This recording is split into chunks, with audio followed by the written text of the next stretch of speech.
Well, well, well. And it is another day of Dallas Cowboys news. And George Pickens is in the news once again from one Stephen Jones. And no matter what anyone says, Stephen Jones continues to double down on what they are saying about George Pickens. But he not only talks about George Pickens, Stephen Jones talks about Dak Prescott, also talks about the Micah Parsons trade. And so Stephen Jones is going to set the record straight, whether people love it, like it, or hate it. It is what it is. But then also, I want to talk again about these high expectations that people are setting for the Dallas Cowboys. And so we have Peter Shrager. He keeps talking about the Cowboys as Super Bowl contenders. I told you yesterday, the Cowboys have the fourth hardest schedule. And Colin Cowherd, he doesn't believe the Cowboys can overcome the fourth hardest schedule. We're going to talk about all of that and more next on Let's Talk Cowboys, where we talk facts. Hey, let's go. I have scoured social media. I have scoured the internet. And I am going to bring you all of the latest stories about the Dallas Cowboys. Hey, man, what else can we say? Let's go. Let's get it. Welcome, Cowboy fans and Cowboy haters alike. I'm the G, and I'm the host of Let's Talk Cowboys, where we talk facts. And as you come into this live stream, please hit that like button, share, subscribe, hit that notification bell so you know the next time we post another video or go live. If you haven't become a channel member subscriber yet, what are you waiting on? We have a lot of great things coming up this season. Now let's talk facts. Hey man, let me tell you something again. Love it, like it, or hate it. One thing I can say about Stephen Jones, he's telling us, I don't think he's telling us any lies. He's just telling us the truth. It don't mean we have to love it. It don't mean we have to like it. And it definitely don't mean we have to hate it. It is what it is. And for me, overall, I'm sorry, I am just not going to be down on the Dallas Cowboys front office. Whether we like it or not, they are actually doing what is best for the team right now. We're going to see how this all turns out. But this is going to be the show for the day. Stephen Jones was on Mad Dog Radio. I'm hoping I can get the interview in its entirety. So far, all I've got is these 3 snippets that have been posted on X. But Stephen Jones, he's going to talk about the George Pickens situation. He's going to talk about the Micah Parsons situation as far as the trade result goes. Then he's going to talk about Dak Prescott. Then I want to talk about the Cowboys bringing in Adoree Jackson for a cup of coffee. Then we're going to listen to Peter Shrager talk about the Cowboys. And again, people are very high on Christian Parker, and they are very high on one Caleb Downs. Then we're going to revisit what we talked about yesterday. The Dallas Cowboys have the 4th hardest schedule in the NFL. And I want to let you hear what Colin Cowherd has to say about that. Then I got a couple of quick hits. Skip Bayless believes that the Cowboys got fleeced, that Jerry Jones got fleeced by the Miami Dolphins. I want to see if you agree with it. I'm sure you're not going to agree with it.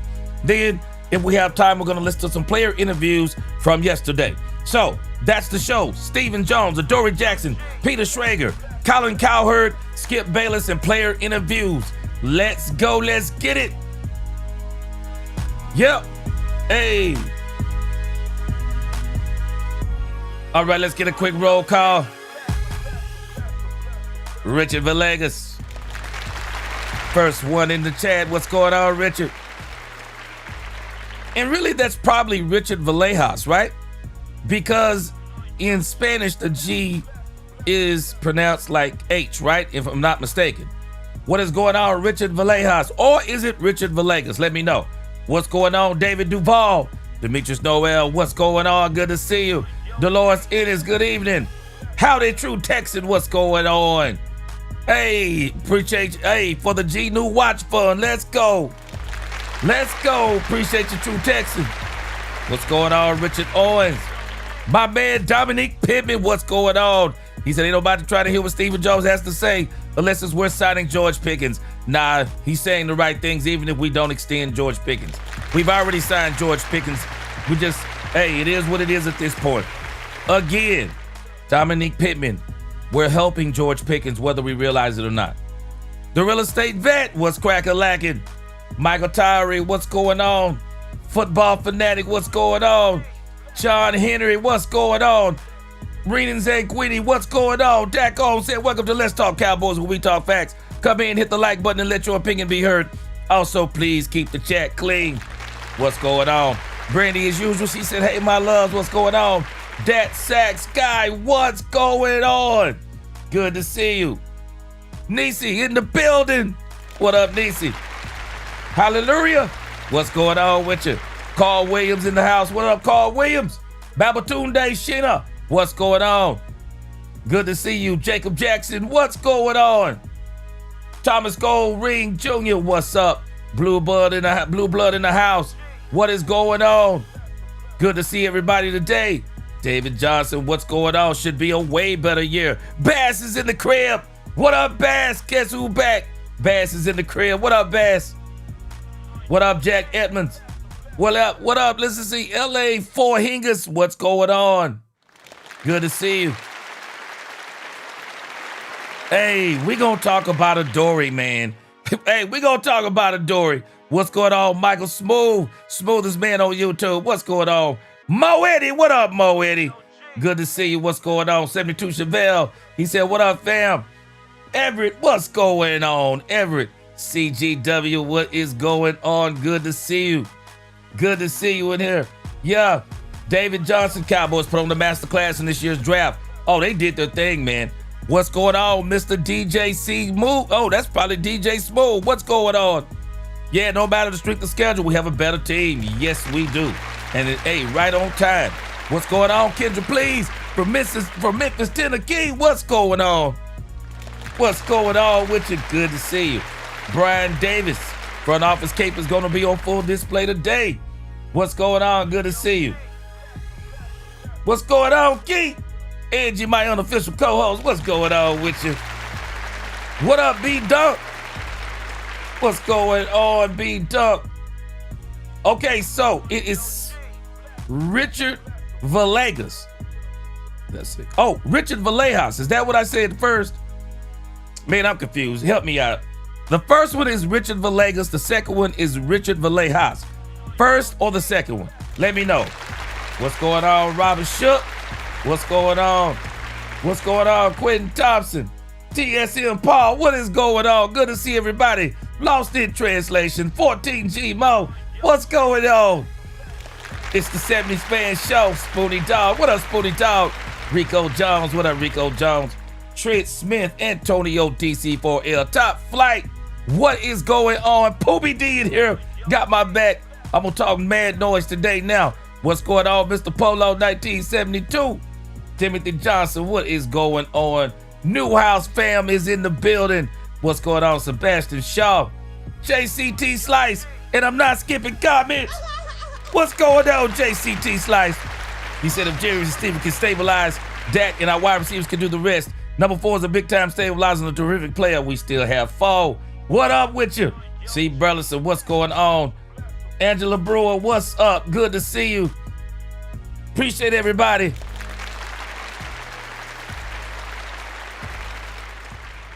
What's going on, Mr. Ray? What is going on? Y'all give yourselves a hand.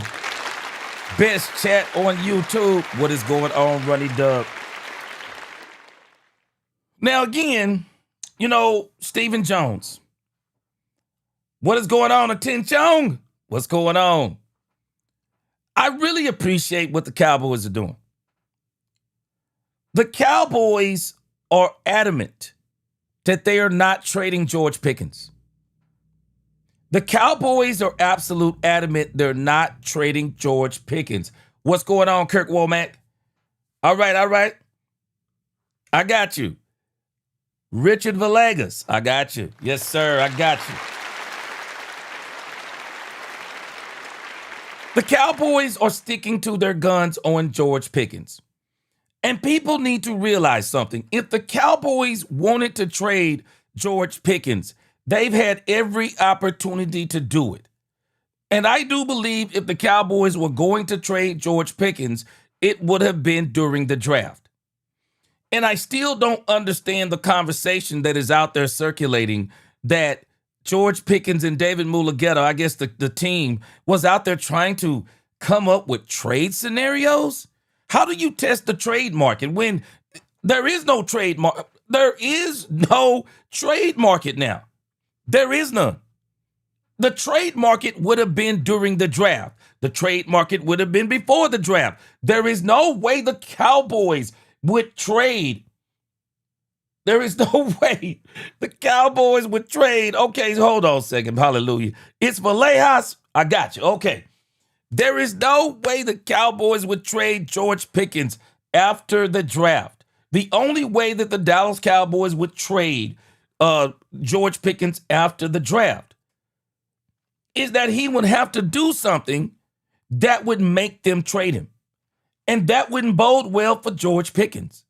George Pickens can't afford to do that. George Pickens has to keep doing what he's doing because George Pickens is going to break the bank next year. He's just going to have to do it one more year. Love it, like it, or hate it. He's going to have to do it one more year. And I'm not sure he's going to have to do it one more year. I believe if George Pickens, I could be wrong, but I believe if George Pickens shows up in June, if George Pickens shows up in June in particular, I got a feeling the Cowboys may extend George Pickens depending upon what he wants. Depending upon what he wants. Now, if George is wanting the big payday, well, George is going to have to wait until next year. But if George is wanting a team-friendly deal, maybe the Cowboys will give him that team-friendly deal. And I just wish for him, if I was helping these players, man, I wouldn't care nothing about all this nonsense with these contracts. I wouldn't care nothing about, $35, $40 million. I don't care. I would literally tell my agent, tell you what, go to the Dallas Cowboys and tell Jerry and Stephen Jones, I will play at $75 million guaranteed over 3 years, which would give me $25 million per year. And you can do whatever you want to do with the rest of the contract. I don't care about all the numbers on the front. I don't care about all the numbers on the back. I don't care if you tell the world I'm making $200 million. I don't care what you tell the world. You give me $75 million guaranteed over 3 years. That's $25 million per year. I care nothing about the rest. $75 million would give George Pickens the second most guaranteed money in the league. I care nothing about all the other stuff. I don't care about the total value of the contract. I want the fully guaranteed money. But nevertheless, it is obvious the Cowboys have dug in on this, and I am glad that George Pickens will at least be a Cowboy this year. We'll see how things go next year, but I think he is going to be fine. The issue is, Mr. DJ, Pickens had no leverage, and that is the truth. And actually, he would have had more leverage if he wasn't coming to the Cowboys to rehabilitate his image. He would have had more leverage, but because of that, he actually had no leverage. So at the end of the day, this works out for us. I'm glad that George Pickens is here because if George Pickens balls out this year, I think there is still a good chance he is going to be here next year. I still say there is a good chance he's going to be here next year.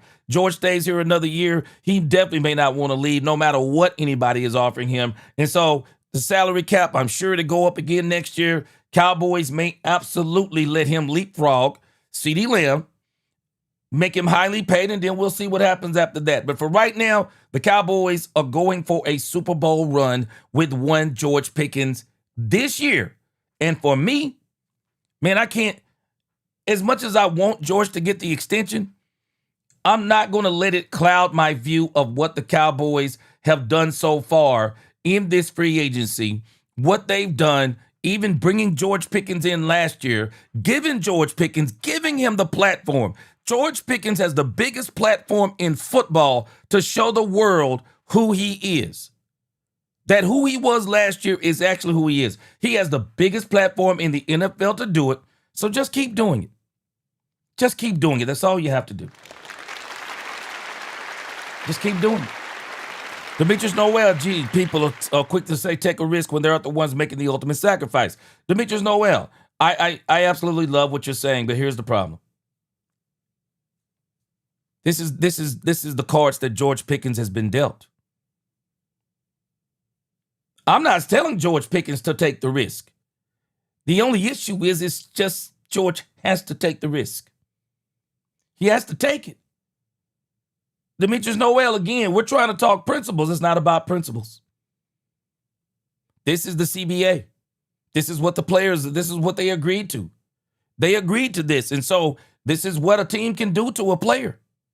George has got to take the risk until the Cowboys say otherwise.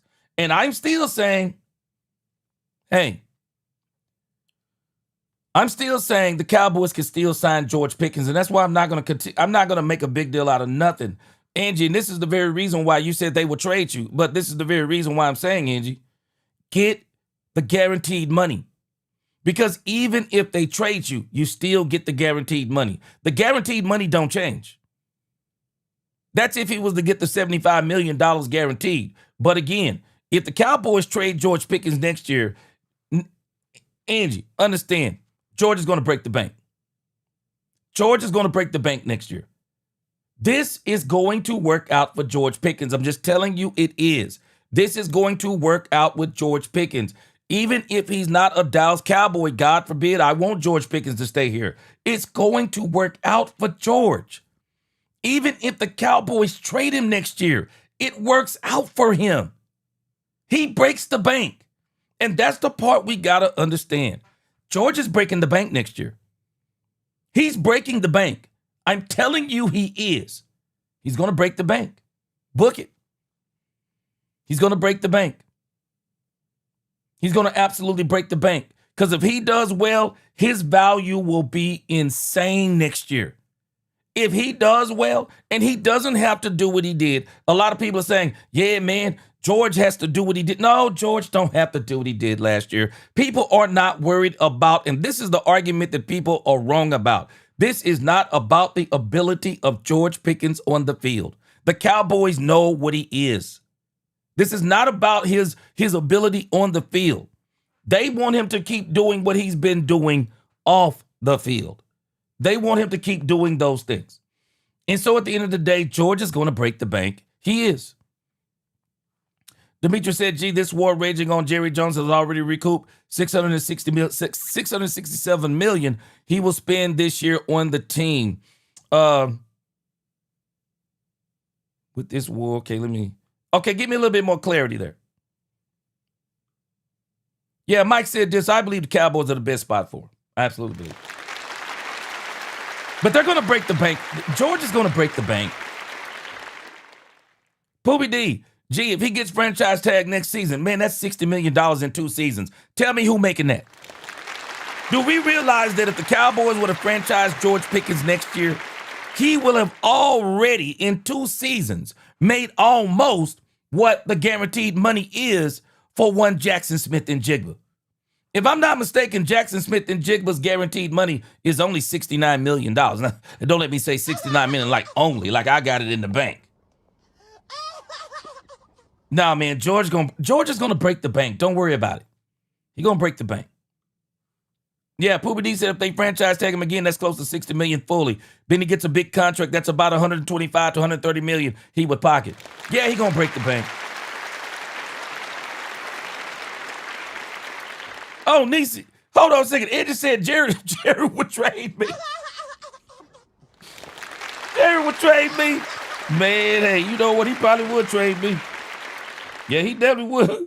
Boy, he probably would trade me for sure. Eddie said, just specifically talk about you. He probably would trade me. Yeah, he probably would. Boogie, yeah, he probably would trade me. All right, Demetrius Noel, then we're going to listen to Pickens. We're going to listen to Jones. Demetrius Noel said, gee, Mulugeta's telling him to do this because he gets his percentage up front. Mulugeta already has $80 million in the bank. He has nothing to lose. Yeah. George is going to break the bank. Yeah, George is going to break the bank, man. And I'm hoping he's going to be with the Cowboys next year. I really hope he's going to be here next year. I really do. But if he's not, he's going to break the bank. He's going to break the bank. Book it. I'm telling you.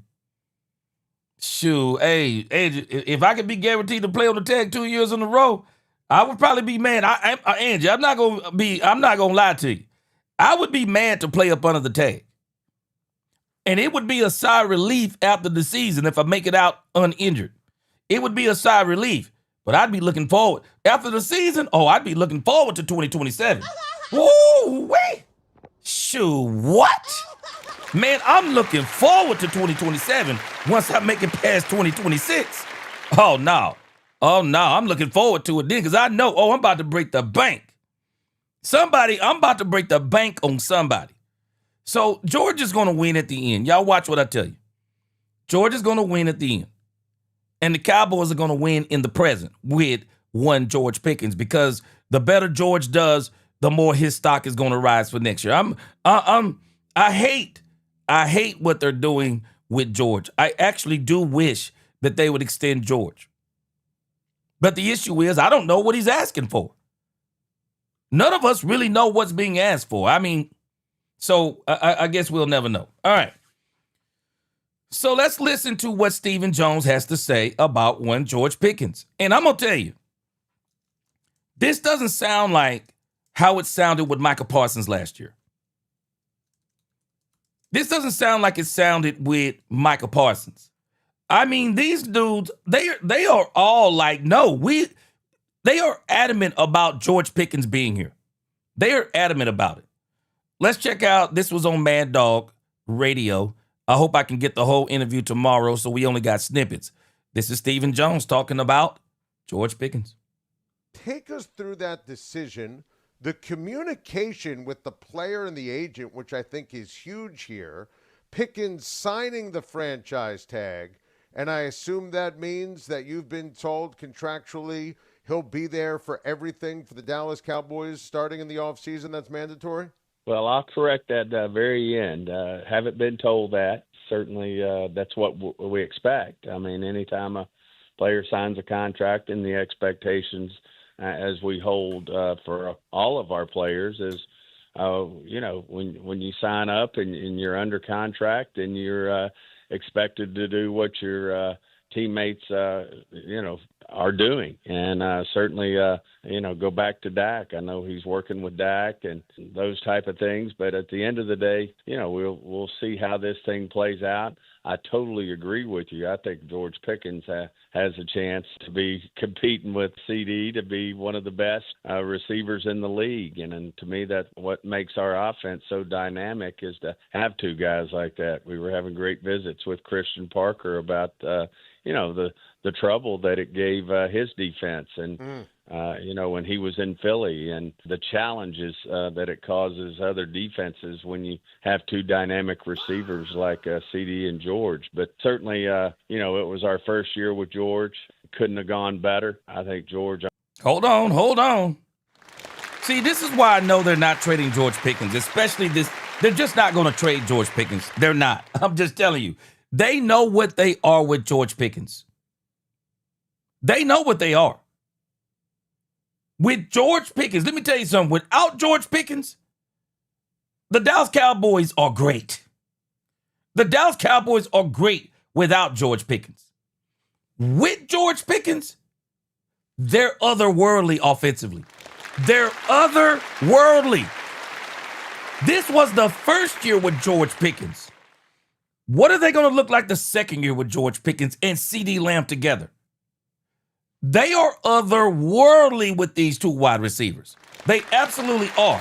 And then when we throw Michael Trigg, when we throw Trigg into this combination, and then Ryan Flanoy takes another step, they are otherworldly with these two wide receivers. It opens up everything.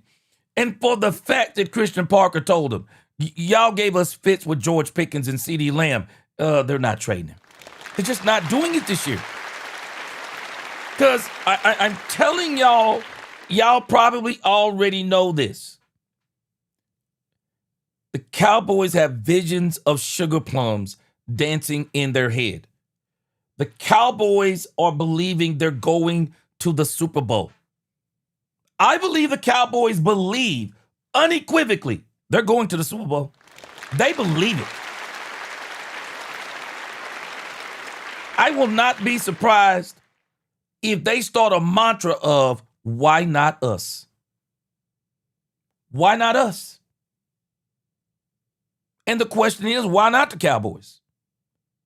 If they can improve the defense just 10 spots, 22, Cowboys are going to the playoffs. If they just get it to 22, I believe they will go to the playoffs.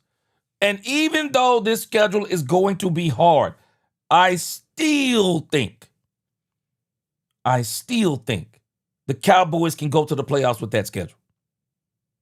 The Cowboys know what George Pickens is. George Pickens makes Brian Schottenheimer look better. He absolutely does. Brian Schottenheimer can call basic plays for Dak Prescott. He can call basic plays. Dak Prescott, CeeDee Lamb, George Pickens, they will do the rest. They will do the rest. He knows what this is.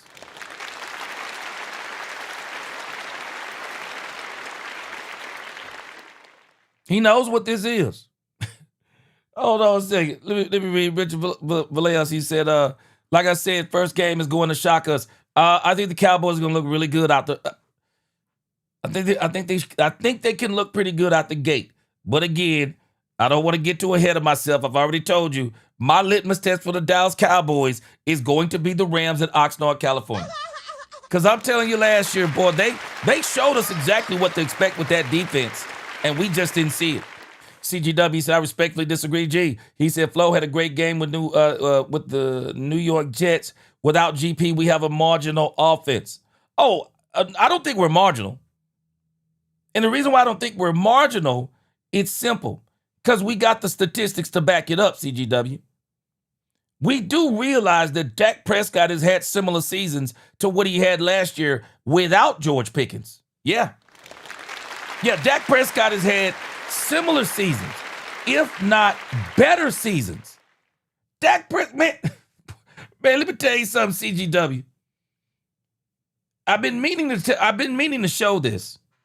And I'm gonna let Steven talk some more about George Pickens. Hey man, let me tell y'all something. Understand, I'm gonna steal the phrase of JCT Slice. We still have 4. Dak was doing this before CD got here. I'm sorry. Dak was doing this before George Pickens got here. Yeah, man. Dak was doing this before George Pickens got here.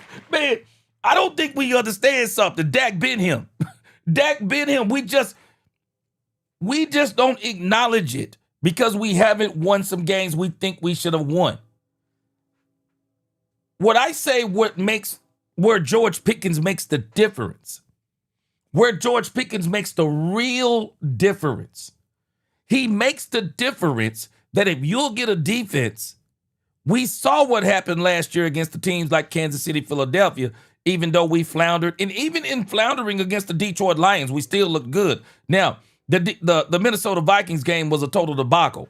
But where George Pickens does help you is this coming year, that if you get into some of those games against some of the tougher teams, some of the upper echelon defenses, that's actually where George should really come. It should really make the difference for you. But Dak been him. Yeah, Dak been him as it applies to these numbers and things like this. And so at the end of the day, we just got to see, can we get to the postseason? And let's see, can George make the difference in the postseason? Because Dak done this. Dak has been here and done this with numbers. He's been here and done this before George even got here. All right, I'm going to let you hear some more. I'm going to let you hear some more of Stephen Jones, and I'm going to see if I can pull up what Dak Prescott has done before George Pickens even got here. JCT Slice, a.k.a. G Skipping Comments, he said, James Jones on Speakeasy said that Dak Prescott is better than Jalen Hurts. Jalen Hurts and Shady McCoy went off. James Jones has said that before. Yeah, that's not new. Yeah, James has said that before. All right, let's hear some more of Stephen Jones. Has a chance to, believe it or not, get better. And playing alongside CD there, it keeps everybody honest. And, you know, they aren't the only weapons on our team. You throw in the tight end room, you throw in the running game. You know, there's a lot that goes into complementing and giving everybody a chance to have success. So I really do think George has, believe it or not, has a chance to have just as good a year, if not better. And, you know, obviously the expectations are he'll be in the building working alongside his teammates and working, you know, to create an identity for this football team to have success. And in terms of, I just got to ask you, everyone always wants to know with the franchise tag, trade conversations. I mean, you just There's zero interest in a trade for George Pickens. Zero. He's going to be a Cowboy this year. Zero interest. Now, this last statement I heard today on 105.3 The Fan, they were kind of wondering with the way that Stephen Jones worded this. They were saying, was Stephen Jones saying there was zero interest in someone being interested in trading for George Pickens, or was there zero interest in the Dallas Cowboys trading George Pickens? I think it could be a little bit of both, but I think it's mostly the first. I think it's the former more. The Cowboys have no interest in trading George Pickens. Why would they do it? Why would they do it? They would only hurt themselves. The only way I'm trading George Pickens, I'm telling you right now, the only way I'm trading George Pickens, I mean, it would have to be a stupid, dumb trade. I mean, you're talking, hey, man, you're going to have to bring Myles Garrett in here for me. You got to bring me a defensive player that is so game-changing and game-breaking. It's the only way I would accept it. I'll be honest with you. I wouldn't even accept Max Crosby for George Pickens. You got to bring me Myles Garrett. Anything short of Myles Garrett, I don't want it. You can't bring me anything else. You can't bring me anything else other than Myles Garrett. You got to bring me a game breaker because you couldn't bring me. There's not a game-breaking wide receiver out there that you could give me a trade for. And you said, G, skipping comments. There is not a game-breaking wide receiver out there that you could trade me for George Pickens. You have got to trade me somebody defensively that is a game breaker, because I already got one game breaker, if you let the NFL tell it, and I believe he's going to be a game breaker. I think that game breaker is going to be Caleb Downs, and I really think he's going to make this defense come alive because he's going to help us on the back end so much. So now you're not trading George Pickens unless you bringing in something serious. And I believe what Stephen Jones is saying, it's more of the former. Man, we have no interest. We have no interest in trading George Pickens. None. Stargard next said with Dak, Lamb, and Pickens on board, Trig will be a cheat code for this offense. Oh, I know. And let me tell you something. That tight end room has been put on notice. That tight end room has been put on notice. Trig is, I'm telling you now, Trig gonna get some snaps. Trig is gonna get some snaps. And he mess up and catch a couple of them down the seam and it's over. All right. Let me show you something, CGW and everybody else. Man, y'all better understand when I tell y'all. Dak Prescott has absolutely been him. Dak Prescott has been him for an extremely long time. Check this out with Dak Prescott. Dak has been him. Let me see if I can get this up for you. I want you to just look at the things that Dak Prescott has done. People do not understand. Dak has been doing this. People are acting like Dak Prescott did something he had never done before. Dak Prescott has actually been better than last year. Look at these numbers by Dak Prescott.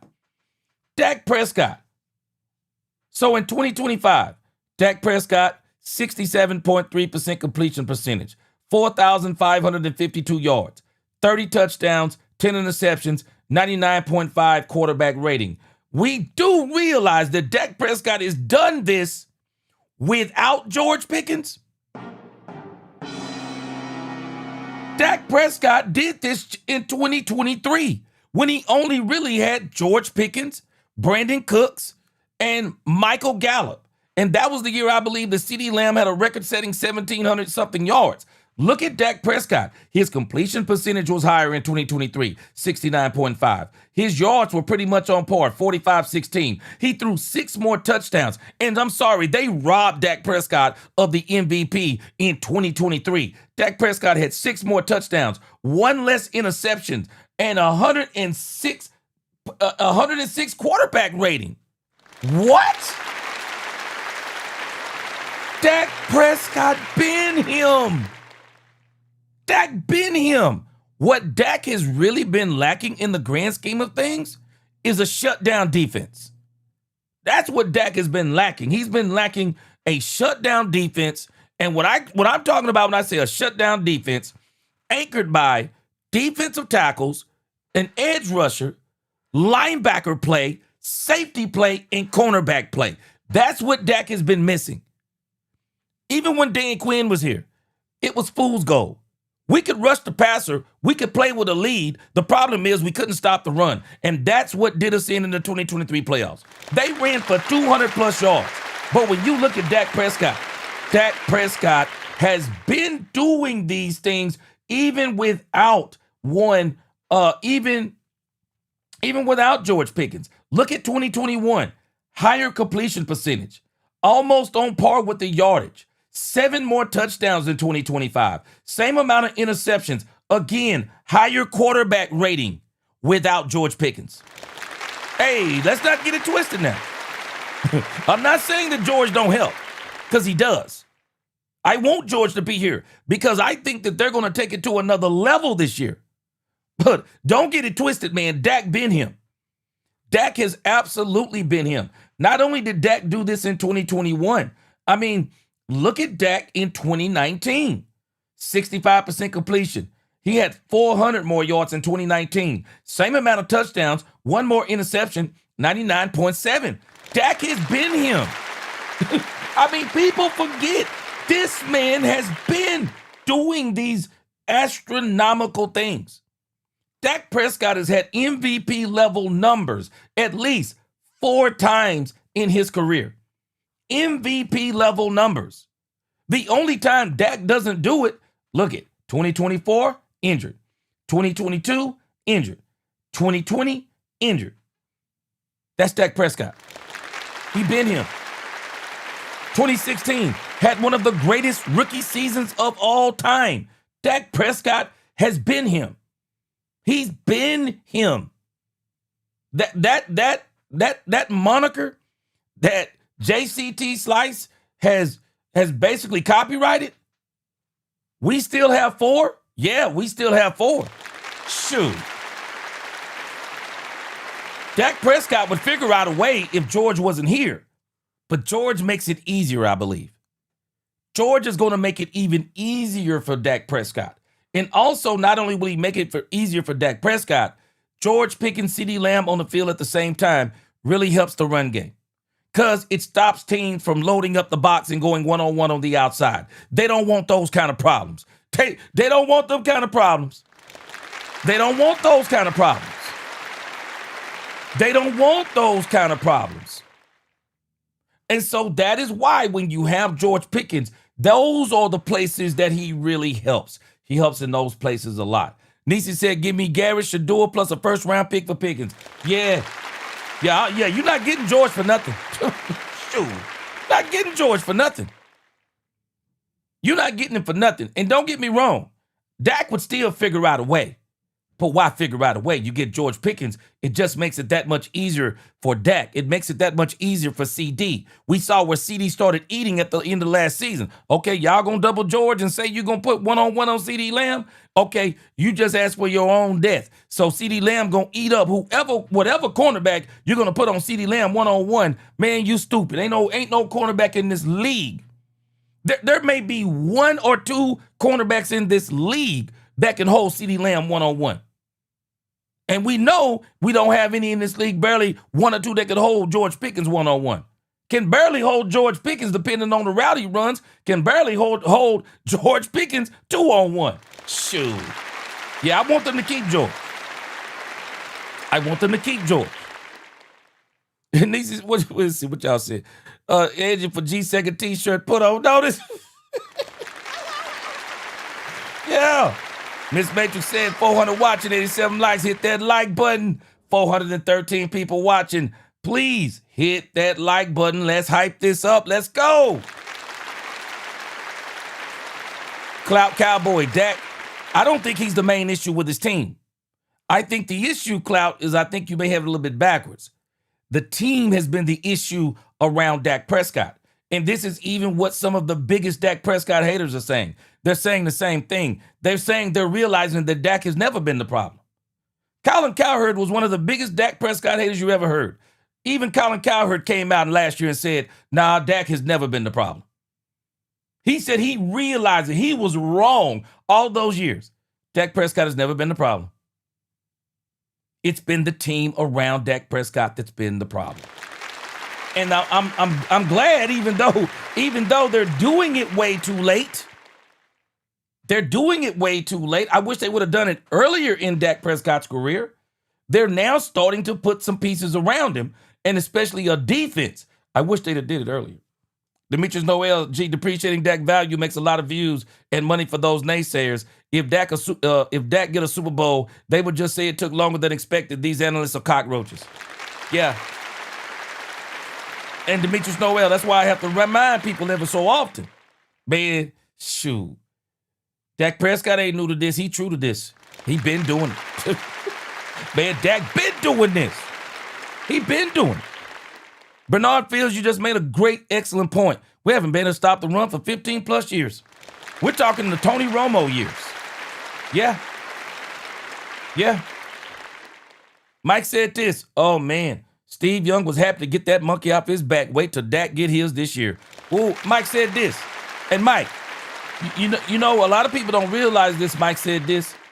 They don't realize what it took for Steve Young to win a Super Bowl. Hall of Fame coach, super team around him offensively and defensively. Steve Young had a super team around him. Absolutely. Bass said Dak has been robbed of an MVP twice. Absolutely. Absolutely. Absolutely, Bass. Lamar and Allen didn't deserve it. They gave it to Allen because they didn't want to give it to Lamar Jackson, but Lamar Jackson's stats were better than the year he actually didn't get the MVP. Don't even make sense. Don't even make sense.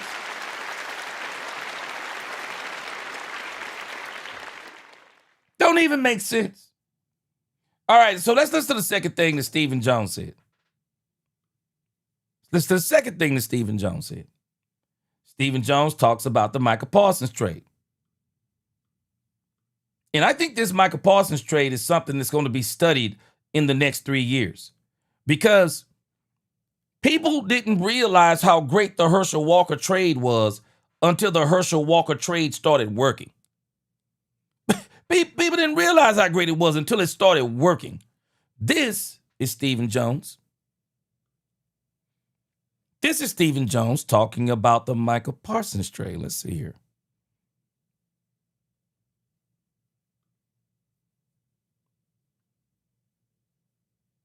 Situation, any regrets on how that, you look back on the Micah situation, any regrets on how that was handled? It took 365 days plus. Do you feel like you're on the right side of history there?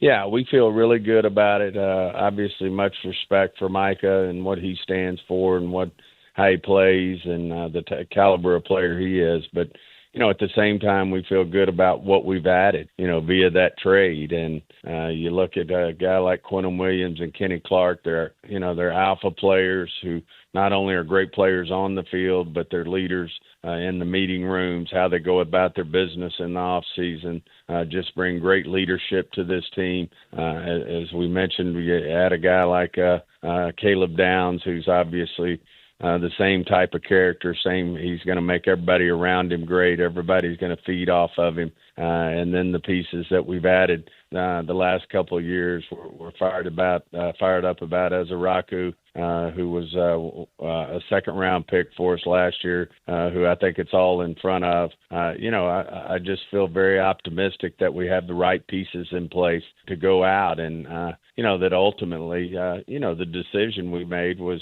that one player is not worth, 4 or 5 good ones. And we feel like that's where we're going to end up here and in a good spot. And, we had that opportunity there and didn't feel like we were one player away last year, but I certainly feel like we're putting the pieces together, to give us an opportunity to go do what our fans deserve, what we want, which is to go try and win the big trophy.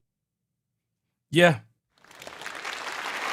Now, hindsight is 2020 because last year, none of us were hearing this. A lot of us were not hearing this. And I still I am of the belief. I was talking to my wife about this today, thinking about the Micah Parsons trade. The thing about Micah Parsons and the reason why the Cowboys needed to do something is that Micah Parsons looked better on the defense. Micah Parsons looked very good on the defense, and it masked how bad the defense was. The defense wasn't necessarily better with Micah Parsons, but rather Micah Parsons was better on a bad defense, if that makes sense. Micah Parsons stood out on our defense like a sore thumb. He masked a lot of problems simply because he could get at the quarterback. But the issue is that teams, when they played us, they got smart, especially when it was in games that counted. Teams got smart. Okay, he's the only weapon. Run at him, chip him, send the tight end, line the tight end up on his side along with the right tackle. They were strategically attacking Micah Parsons, and they were taking him out of plays. And because they were able to take Micah Parsons out of plays, because they were able to make him disappear in certain instances, that once he disappeared, the defense, of course, looked as bad as it really was. So Micah Parsons looked better on the defense because he is an elite level player, elite level ability. The defense didn't look better. He looked better on the defense. That was the issue. Because the defense, in the grand scheme of things, if you kind of go back and look at the defense, it was still bad in 2024. Michael was hurt some of the time, but even when Michael was there, the thing that increased when Michael was on the field, quarterback pressures, those things increased. Maybe some of the sacks increased, but the overall play of the defense didn't increase. They still couldn't stop the run, even with or without Micah Parsons. Couldn't stop the run when he was here. So now what the Cowboys have done, if you pay attention to what the Cowboys have done, they are making a concerted effort to stop the run. Not only did they get a coach who they believe that could scheme and stop the run, they also went and got them players. And if you look at the players that the Cowboys have brought in, they have brought in what they believe are going to be bona fide run stoppers. And so let's look at everything the Cowboys got out of this Micah Parsons trade.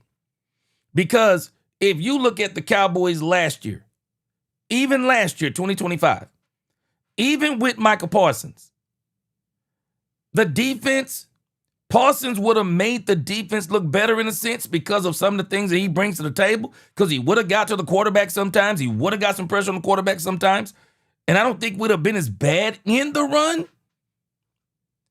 But that isn't saying much, because I don't think we would have been much better, because we were not much better even with Micah on the field in 2024. And so when you look at what the Cowboys have done, the Cowboys have actually built a Super Bowl, the making of a Super Bowl level defense, if that makes sense. And what I'm saying when I say they're building a Super Bowl level defense, you got to have it on 3 levels, but it must start in the trenches. You must start in the trenches if you want a Super Bowl level defense. Then it has to go to the linebackers. You have to have guys who are disciplined in their gaps, gap integrity, have the right Mike linebacker. Then it goes over to the cornerbacks. Cornerbacks got to be able to handle, they got to be able to play zone. They got to be able to make some tackles on the running back when the running back runs to the edge, push him back inside of the field, inside of the hash marks. And then you got to have safeties that don't let wide receivers and tight ends get behind them, understand what they are supposed to be. They are building that championship level defense. If you would have told me last year when the Cowboys traded Micah Parsons, I probably would have felt a lot better if you told me this would be the result as far as the players go of the Micah Parsons trade. Let's look at the players the Cowboys have got from the Micah Parsons trade. Cowboys got Kenny Clark. Cowboys got Quinnen Williams. Cowboys got Malachi Lawrence. And I'm telling y'all right now, I showed it to you yesterday. I think a lot of people are underestimating Malachi Lawrence. I believe a lot of people are underestimating Malachi Lawrence. Cowboys acquired Malachi Lawrence. Cowboys got Devin Moore. Cowboys got LT Overton. They got all of that by wheeling and dealing those draft picks that they got from Micah Parsons.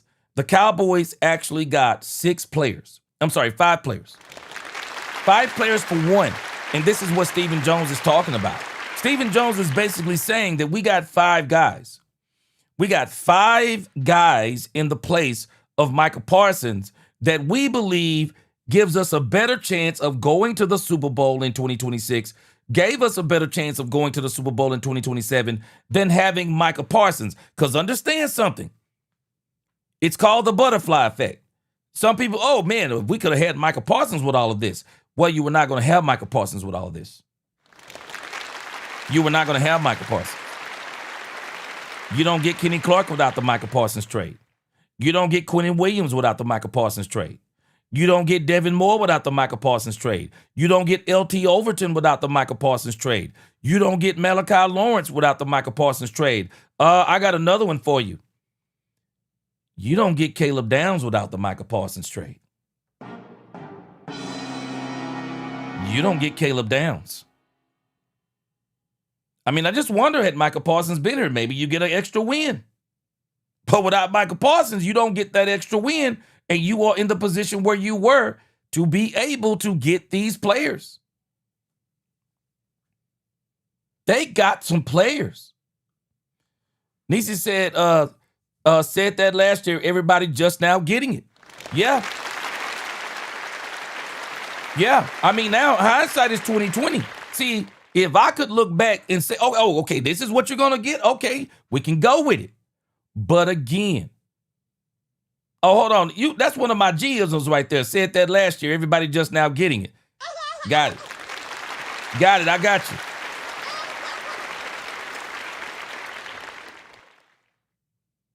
Bad said Dak better than Allen and Lamar. And I'm going to say Burrow too. And he ain't did nothing either. He ain't did nothing since that first Super Bowl. But again, I'm going to come back to that Dak Prescott discussion. But again, what's going on, Cowboy Mike? Yes, sir. Peace and blessings to you too. I'm telling us, man, when you look at what the Cowboys have done, they've done a great job with player acquisition. So now what we gotta see happen, and we're not the only ones in this boat. The Green Bay Packers are in this boat too.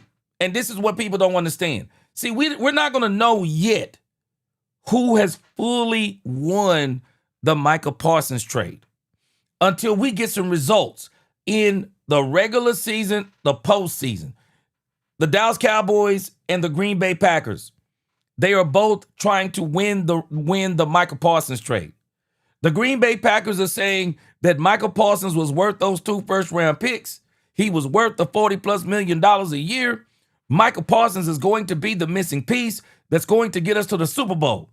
The Dallas Cowboys are trying to prove that Micah Parsons by himself was not enough for us to go to the Super Bowl. We would not been able to acquire the players that we have acquired since the Micah Parsons trade. And the players that we got in the Micah Parsons trade, that's what's going to get us to the Super Bowl. That's what they're saying. So now we got to see. Now we got to sit back and see who actually wins the trade. Because I don't believe we're going to know, or we will know in the next 2 years, who gets to the Super Bowl first. The Cowboys or the Packers? Who gets there first? That's what they're racing to do. Who gets there first? And the pressure is on both of them, especially the Green Bay Packers, though.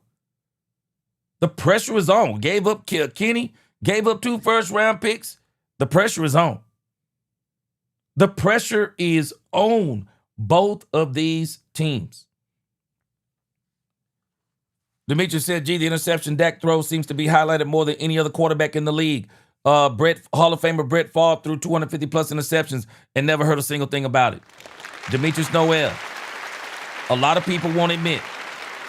Josh Allen has stopped the Buffalo Bills from advancing more than the opposing teams have.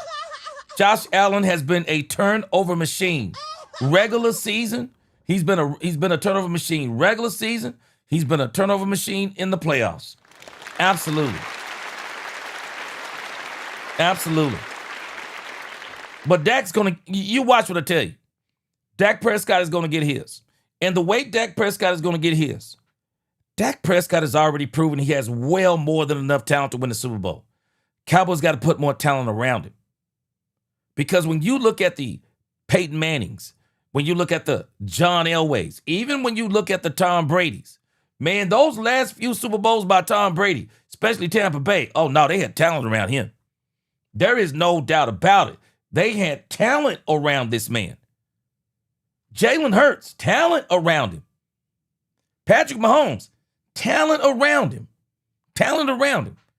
Not taking any away from Patrick Mahomes, though. He did some unbelievable things.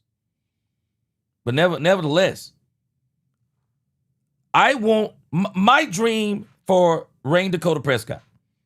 And let's move over to Stephen Jones talking about Dak Prescott. Yes! Here we go! My dream for Rain Dakota Prescott is that the Cowboys fix it to where Dak Prescott only has to throw the ball 20 to 25 times. I wouldn't care if Dak Prescott, I don't care if Dak Prescott never has another 300-yard game. I would be satisfied with Dak Prescott throwing between 250 and 300 yards. That 300 yards is just something got a little bit out of hand. I would love for Dak Prescott to only throw the ball 20 to 25 times. 250 yards a game. I don't care nothing about 40 or 50 touchdowns. Just efficiency. Efficiency, big plays, and a defense that's absolutely dominant. That's what I want. I want a defense that scores touchdowns. I want a defense that scores 12, 13, 14. I want a defense that can score 15, 20 touchdowns in a season. Can guarantee you at least in a 17-game season, they can at least guarantee you somewhere between 20 and 30 turnovers. I want a defense that can do that. Because if you give us that defense, we're going some places. We're going some places. Dominique said they kept him at edge rush and didn't find anyone to replace his spot. That's why I say moving him to edge was the worst thing they could have done. Talking about Micah Parsons, I agree with you. I agree with you, Dominique. I thought it was one of the worst things that they did. They actually could have let Micah Parsons rush the passer. He could have rushed the passer from the linebacker position. I absolutely agree with you. I absolutely agree with you. Young KB, he said, I think efficiency is good when they're all on one accord. So some games the defense was not on the same accord, and then how bad the defense was, it was just no good production or efficiency. Yeah. See, I want the Cowboys to become highly efficient now. Dak has already proven he can throw for 45. Dak has already proven he can almost throw for 5,000. He's already proven he can throw for 40 touchdowns almost. He's already proven I don't care about those things anymore. I want them to put Dak Prescott in a situation to where, hey, highly efficient offense, dominant defense. Just like they did Troy Aikman in 1992. Troy Aikman didn't have a lot of games. This is why when you look at Troy Aikman's numbers, a lot of people get mad about Troy Aikman's numbers because they're like, Troy Aikman didn't really have the numbers. Troy Aikman had the numbers that counted. 3 Super Bowls. Troy Aikman had the numbers that counted. That's what Troy Aikman had. Troy Aikman had the numbers that counted. 3 Super Bowls. And when you needed him to throw those 300-yard games, Troy Aikman could throw a few of those in there. But when you look at Troy Aikman, they were a highly efficient team. They made stops on defense. They ran the ball, and I mean they ran the ball down your throat. They ran the ball. They got you with the play action. They scored 30 points a clip almost. Emmitt was scoring. People don't even realize, man, when you look at Emmitt Smith and what he was doing in the 90s, man, it is a quarterback's dream.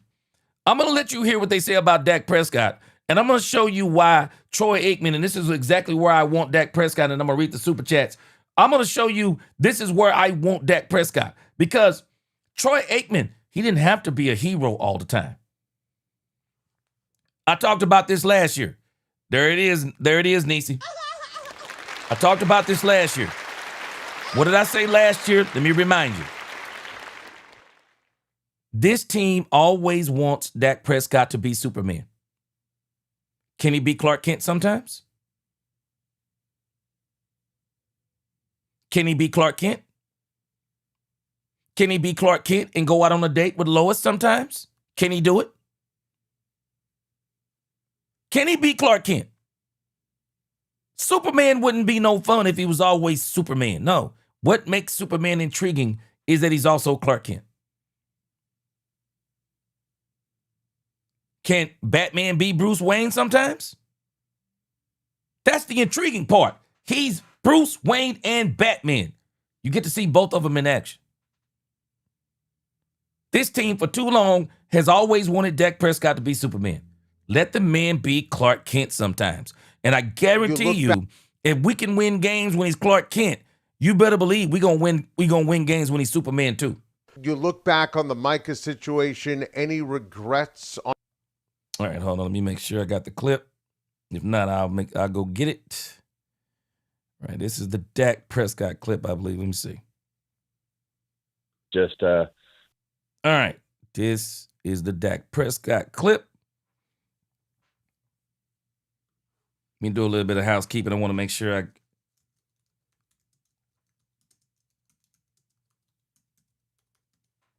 I have the timestamps in here for people who watch this on the replay. They can skip to these parts. All right, this is him talking about one Rain Dakota Prescott. Dak Prescott. He's just, obviously we feel like he's one of the best, if not the best quarterback in the league. And then you surround him, with a running game. You surround him with the weapons, as you mentioned, CD and George Pickens and the deep receiving core we have. You got a great tight end room led by Jake Ferguson. The offensive line group's strong. And, of course, we got Javonte Williams signed back. So we just feel like the pieces are in place for that offense to only get better. And certainly Coach Schottenheimer is one of the top offensive minds in this league. Dak Prescott. He's just, obviously we feel like he's one of the best, if not the best quarterback in the league. And then you surround him, with a running game. You surround him with the weapons, as you mentioned, CD and George Pickens and the deep receiving core we have. You got a great tight end room led by Jake Ferguson. The offensive line group's strong. And, of course, we got Javonte Williams signed back. So we just feel like the pieces are in place for that offense to only get better. And certainly Coach Schottenheimer is one of the top offensive minds in this league. Dak Prescott. Now, what I need Steven to start talking about, is the defense they're putting on the other side of Dak Prescott, because that is going to be the thing that is going to define us. We already know this team belongs to Dak Prescott. We already know this. But I said this. Here it is again, Niecy. I said this last year, and I'm going to say it again. when you put a top 10 defense on the other side of a quarterback, he got a different swagger. He got a different swagger. He gets a different swagger when you give him a run game. Oh, he get a real different swagger when you give him a defense. He gets a different swagger when you give him a defense. Because when you give him a defense, he can do whatever he wants to do.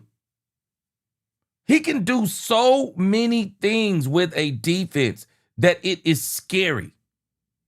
That is why you want to give your quarterback, you want to give him a run game. Of course, you got to have an offensive line. You want to give him a run game. We got the wide receivers. Ferg is not the tight end I'm looking at. The tight end I'm actually looking at is, I believe, Trigg. If Trigg can develop the way we want him to, I believe Trigg is going to really help us out way more than Schoonmaker, whatever his name is, ever could. And then if you get this team a defense, it's going to be outstanding. All right, I want to show you something of this is what Dak Prescott needs. And this is how you win Super Bowls.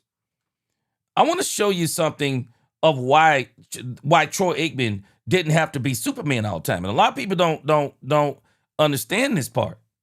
But they were not asking him to be Superman. Not all the time. I want you to look at these stats by Emmitt Smith.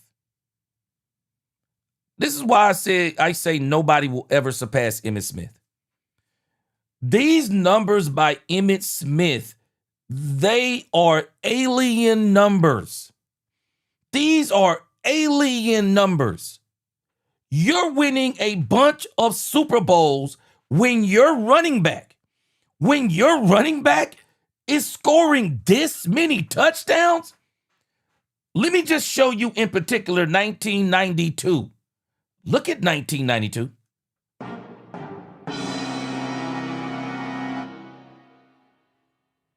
Emmitt Smith ran for 18 touchdowns? What?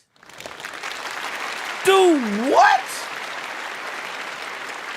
This man ran for 18 touchdowns in 1992? You're going to win a bunch of games like that. There is no reason why you shouldn't go to the Super Bowl when your running back is running like that. Now, let's think about 1993. 1993 was the holdout year for Emmitt Smith. Emmitt Smith, 2 less games. Now, you may wonder, well, he only ran 2 less games. Why did he have less touchdowns?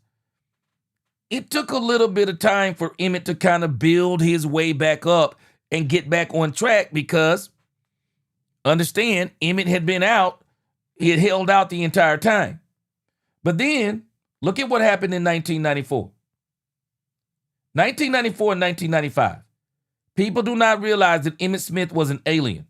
In 1994, the year they didn't go to the Super Bowl, he scored 21 touchdowns. Do what? 21 That lets your quarterback be Clark Kent.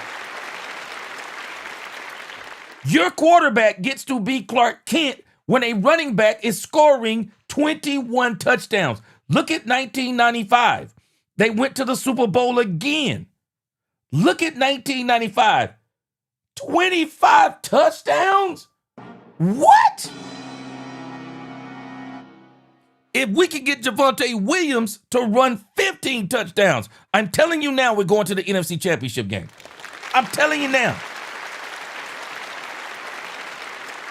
This is where I want the Dallas Cowboys to get Dak Prescott.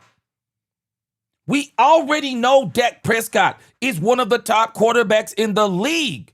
We already know this. We don't need to prove that any longer. We don't need to prove all the tight window throws. We don't need to prove all the throws of 20-plus yards. We don't need to prove he's an MVP caliber quarterback any longer. Let me tell you right now, if the Dallas Cowboys go to the Super Bowl, Dak Prescott can throw for 3,200 yards and have 20 touchdowns and 9 interceptions, and I guarantee you he'll win the MVP. I guarantee you. I guarantee you he will win the Super Bowl MVP if they go to the Super Bowl and win it. We got to stop trying to make Dak into Superman all the time. Because we didn't ask Troy Aikman to do it. And when you look at the 3 best years, the 5 best years that actually defined the career of Troy Aikman, 1992 through 1996, I believe it is, look at the amount of touchdowns that Emmitt Smith is scoring. 18, 9, 21, 25, 12. It is absolutely incredible. People do not realize something. Man, I'm sorry. You can tell me about any running back you want to. Man, you are never going to see another Emmitt Smith. Dude was an alien during those Super Bowl years. Dude was an alien. Man, running back scoring. That is insane when you look at how many touchdowns he scored in a 4-year, 5-year span. That is incredible. If we could get a running back here that could do that, if we could get a running game here that could do that, oh man, Dak Prescott throw that thing about 20, 25 times. Shoot, only have to be Superman about 3 or 4 times during the year. Don't have to be Superman, but maybe 1 time during the playoffs. You going to the Super Bowl, I promise you. I promise you. Yeah, let me read what Sub-Zero Prime. He said, it is funny how Dak gets criticized for getting any help and the other quarterbacks get excuses for losing. Lamar Jackson, Joe Burrow, Josh Allen. No doubt. No doubt. Gravedigger. He said people want to blame Dak about everything under the sun. Like it's his fault. Receivers got hurt. Dropping passes and defenses was terrible. Not terrible, terrible. And running backs falling off. It takes a whole team. Shoot. Hey, man. Let Javonte. I'm telling you, I'm not even a gambler. I don't gamble. Man, I'm going to tell you right now, if somebody told me right now from the future, they could guarantee me Javonte Williams is going to score 20 touchdowns this year. Oh, I'd be willing to put a life savings on the Cowboys going to the Super Bowl. 20 touchdowns? Shoot. Man, you got a running game scoring 21 touchdowns. Boy, man, your quarterback ain't got to throw touchdowns, man. Shoot. Man. Shoot. Man. He said, I believe the defense would have been better when Micah and DQ was here if it had stayed 80%, if he had stayed 80% of the linebacker. I believe so too. Nisi, I'm telling you, I agree. I think that was, who was that made that? That was Dominique Pittman made that maybe.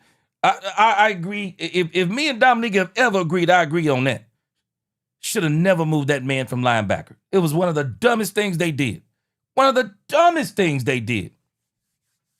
Gravedigger. Dak can't play a position on offense and defense, and it takes a whole team to make it to the Super Bowl. Gravedigger. This is why I say people need to go back and study Troy Aikman. He never had to. You know, Darren Woodson said Dak needs to play outside of himself. Well, Troy Aikman never had to do that. Never had to do it. He never had to do it. The line was insane. The running back was an alien. The wide receiver was an alien. The other wide receiver was otherworldly. The tight end was clutch. The defense, #1 overall. Man, your quarterback ain't got to do nothing but quarterback. That's all he has to do. That's all he has to do. Shoot, man, I'm telling y'all, people don't understand Emmitt Smith was an alien. And he was the driving force. People don't give Emmitt enough credit, man. And sometimes Emmitt has some of the craziest takes. Sometimes he has some great takes. You don't know what you're going to get. But either way, I listen. Because I'm going to tell you, man, people don't give Emmitt enough credit. Emmitt Smith was the driving force. He was the driving force behind those 90s Cowboys. He was the driving force. He was. I don't think they get those Super Bowls without Emmitt. I don't think they get them without Emmitt. I absolutely don't think they get them without Emmitt. We already saw Emmitt in 1993, man, when Emmitt held out 2 games, Cowboys went 0-2. Jerry Jones hurried up and signed Emmitt Smith. And Emmitt probably could have got more. Emmitt could have got more. And in today's time, Emmitt probably would have got more. Big Amish media, I agree with you. The Cowboys have changed their team in 2 years. Nisi said, G, skip it. Nisi said, G, you skip it. Boy, you got me rolling up in here, boy. All right, y'all killing me. Ice Cold Cowboy in the house again. What's going on, Ice Cold Cowboy? What's going on? Jane said, the Dallas Cowboys won't be drinking Gatorade this year. The Dallas Cowboys will be on that Mad Dog 2020 taking names and kicking butt. Yes, sir. And let me tell you about Micah Parsons. Let me give Micah Parsons let me give Micah Parsons his flowers on this part. This is what I want us to imagine, even though it's not happening. So now imagine if the Cowboys had this defensive ensemble. This is the type of defensive ensemble that you want Micah Parsons to be a part of. When you got talent around him. See, we never had enough talent around Mike on defense like we didn't have enough talent around Dak on offense. But imagine if we could have had the talent around Micah that we have now. Could you imagine Kenny Clark, Quinnen Williams, and Micah Parsons? With Donovan Ezeraku, Demarion Overshown? Could you imagine? I don't even want to imagine it because we can't have it. But Micah Parsons, this is the type of team that you want to add a Micah Parsons to. This is the type of team you want to add him to. Kirk Womack, you talking about DeMarcus Lawrence. I'll tell you this is the type of team you actually want to add a DeMarcus Lawrence to. A team that has talent. A defense that has talent. Just imagine how much better you would be when you got this kind of talent. Atin Chong, he said 1992 Irving. Big plays, tackled at the 2-yard line. Number 22, touchdown. Yeah, Emmitt Smith was more dangerous than the tush push. Angie the Rebel Chicks, appreciate that super chat. She said we all got to destroy all the kryptonite first. Yes. Yeah. We still got work to do. And I like the Cowboys are still doing work. They are still doing work. I like it. Yes, sir, Dominique Pittman. You better believe it. Shoot, you better believe it. It was one of the worst things they did. Moving Micah Parsons from that doggone linebacker position because they never got a linebacker to replace him. And I think he still could have played linebacker. He still could have played linebacker. The Cowboys didn't move him around enough. They didn't move him around enough. They could have did so many different things. Ron Mack in the crib, what up? He said, good evening, G and the family. Couldn't wait to see how it would all play out. I knew they weren't finished with that trade until the draft. Yeah. Yeah, man.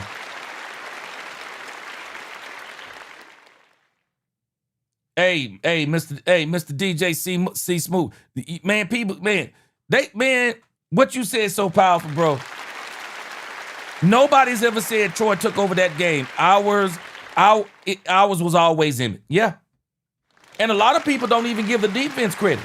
Man, people don't even realize in the first game, in the first Super Bowl against the Buffalo Bills, man, the Cowboys defense came out there and took care of business.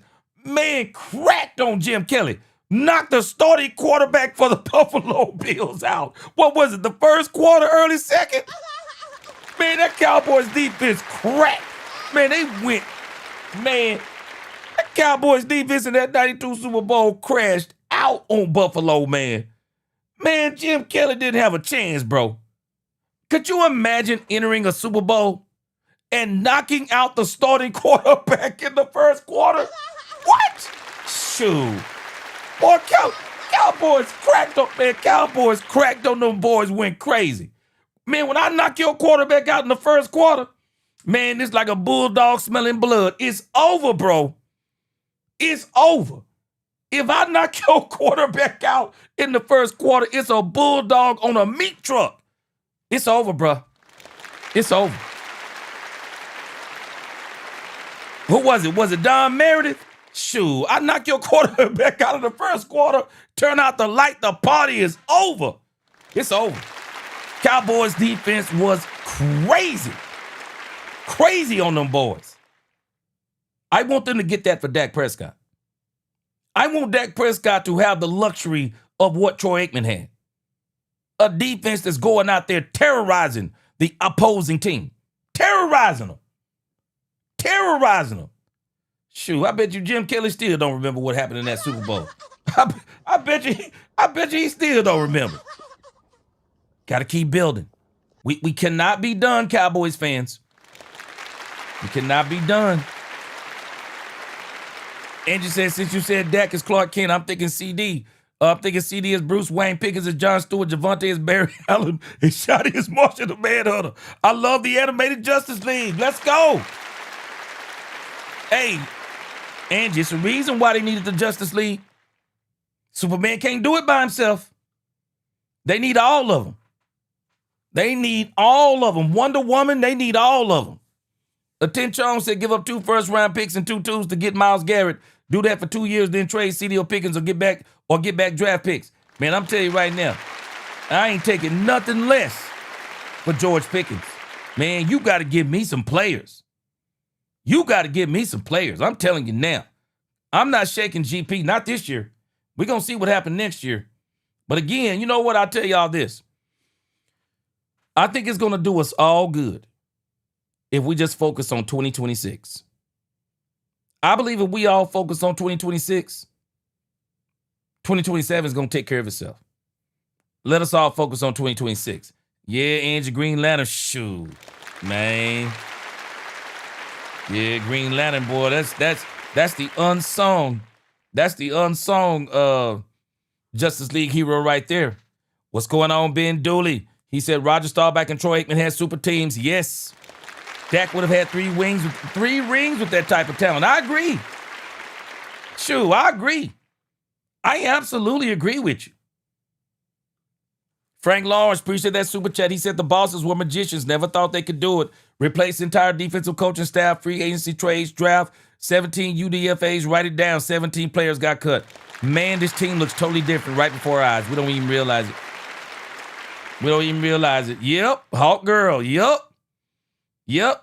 There's a reason they needed the Justice League. Need the Justice League to fight them villains.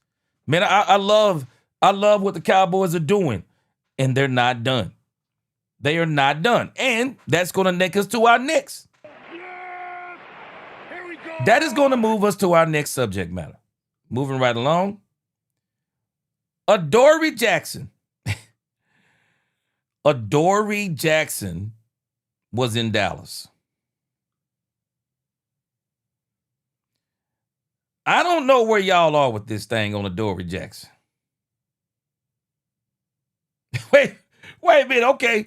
Hey, Mr. Ray, go tell me how you feel. Adoree Jackson, man, we better all try to pull Phil Gilmore out of retirement.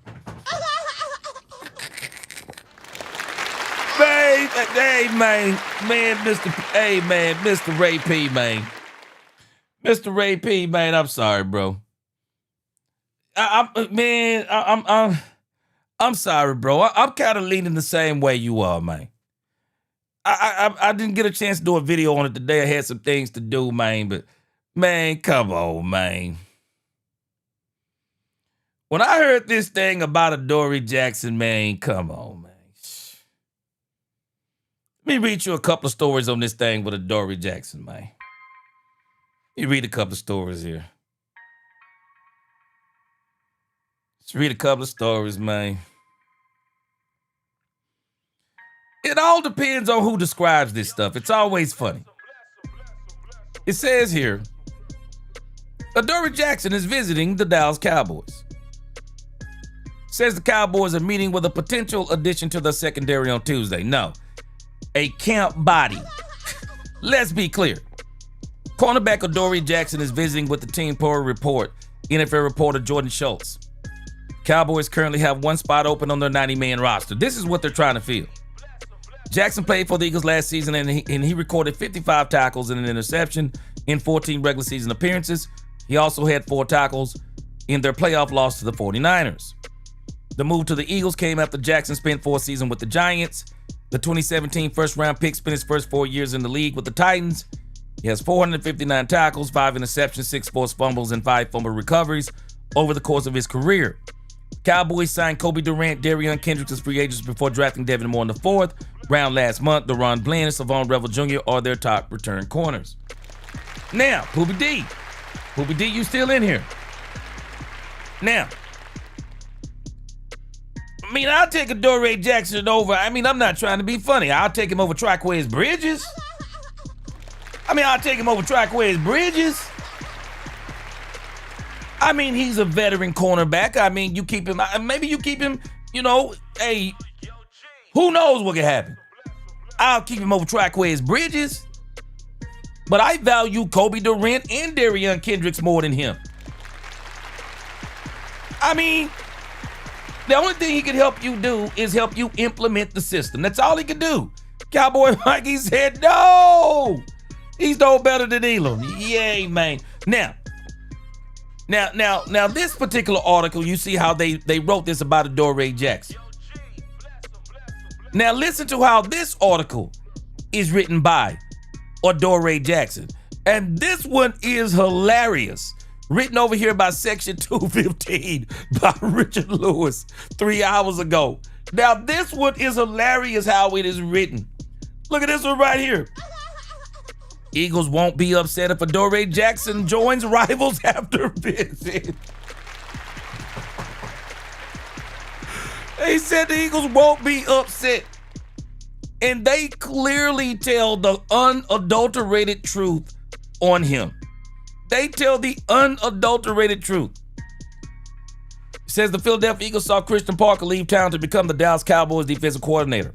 While that was a loss on the sideline, in the meeting room and in the building, the Eagles also allowed cornerback Adoree Jackson to hit free agency. After spending 1 year with the team, the Eagles decided they wanted to go in a different direction, signing cornerback Tariq Woolen in free agency. With them said at cornerback, Jackson has been sitting on the open market, but it appears the Dallas Cowboys have interest. According to NFL insider Jordan Schultz, the Cowboys are bringing in Jackson for a visit. And if things get across the finish line and he's offered a deal, the Eagles won't lose any sleep. Man, I'm rolling. They said the Eagles won't lose any sleep. Now, listen, watch how they tell the truth on this that other people aren't telling. Jackson was with the Eagles in the 2025 season where he appeared in 14 games, 10 starts. In those outings, he had 55 total tackles, 11 pass deflections, and 1 interception. Now, if you read that without this context, you would be like, hey, he might be pretty good. Some of y'all already know what this is. Regardless, he was the weak link at cornerback for Philadelphia, and teams consistently looked in his direction. It says on Pro Football Focus, he had a 54.6 overall grade, 89th amongst the 114 graded cornerbacks, 54.1 coverage grade, 90th amongst the 114 graded quarterbacks, and a 54.4 run defense grade, 80th amongst 114 graded cornerbacks. Jackson had a passer rating, 89.3 passer rating allowed. What?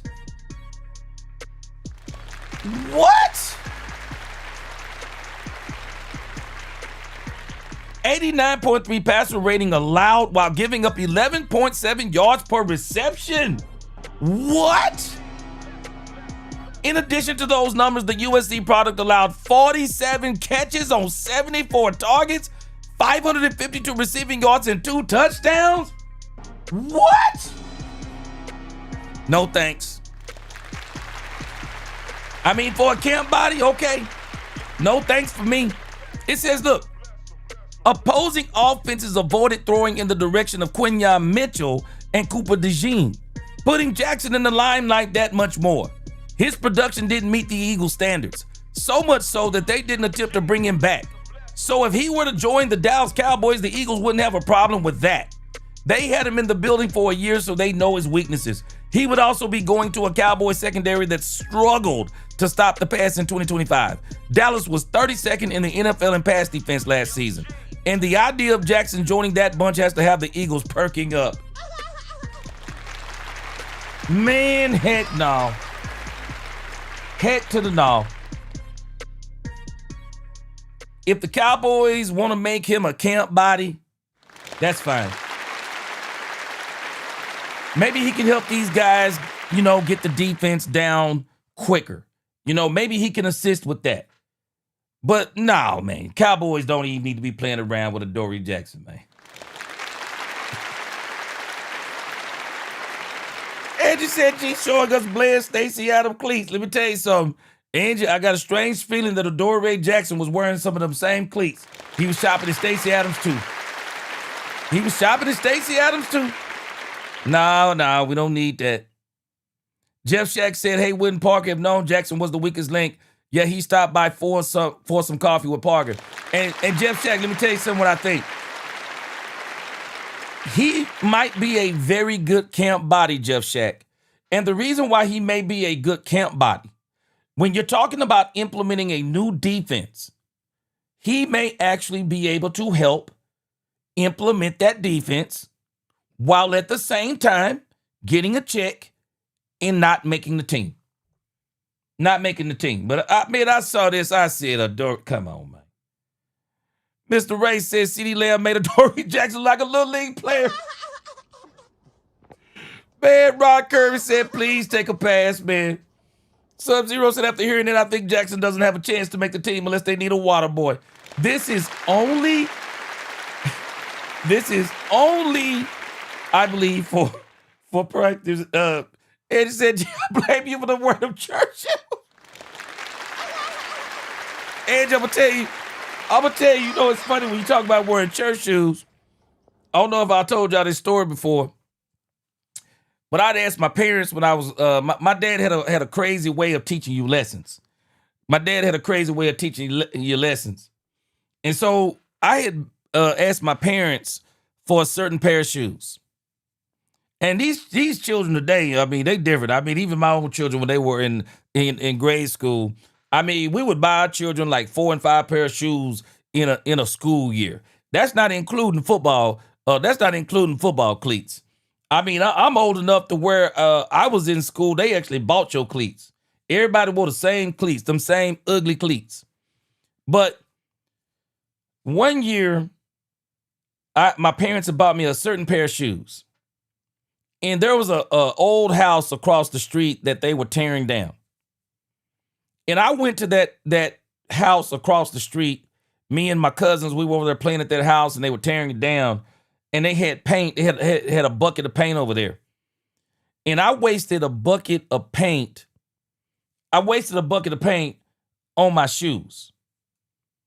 And as a matter of fact, I wasted a bucket of paint on my church shoes. And I wasn't supposed to be over there in those church shoes.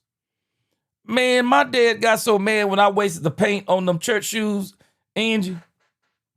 My dad got so mad when I wasted the paint on them church shoes. My dad made me wear those church shoes with the spilled paint on them for the entire rest of the school year.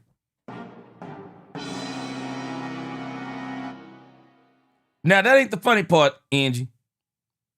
And y'all know how we were. I mean, I was probably in around the 5th or the 6th grade. I think I was in 6th grade at the time.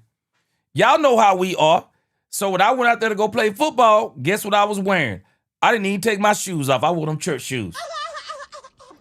Man, I was slipping and sliding all over that field. But man, when I got my speed up, man, them kids would hate to see me coming, boy. Because when they would tackle me, them church shoes would hit them all in the chest and in the stomach, in the arms, boy, they be hot, man. Take them church shoes off. Shoot. I was the original Deron Bland, Angie. I was the original Deron Bland. I was playing wide receiver and cornerback in church shoes. I was the original Deron Bland. Boy, my mom was so mad, boy. Boy, my mom was so mad, but that's how my dad was, boy. You did not mess around with that man, boy. Boy, man, hey, man, let me tell you something. Them things, shoot, it wasn't no cleat on them things. Man, I wore them shoes. My dad made me wear them shoes so much, them things was so slick. Man, I could moonwalk in them things, man. I could moonwalk in them shoes so good, I'd make Michael Jackson I made Michael Jackson jealous in them shoes. Man, I made Michael Jackson jealous in them shoes, boy. My dad made me, boy, my wife, she laugh every time I tell her that story. She laugh every time I tell her that story. Man, I'm telling you, my dad was something else, man. All right, let's switch gears. Yes! Here we go! So now I want to move us over here.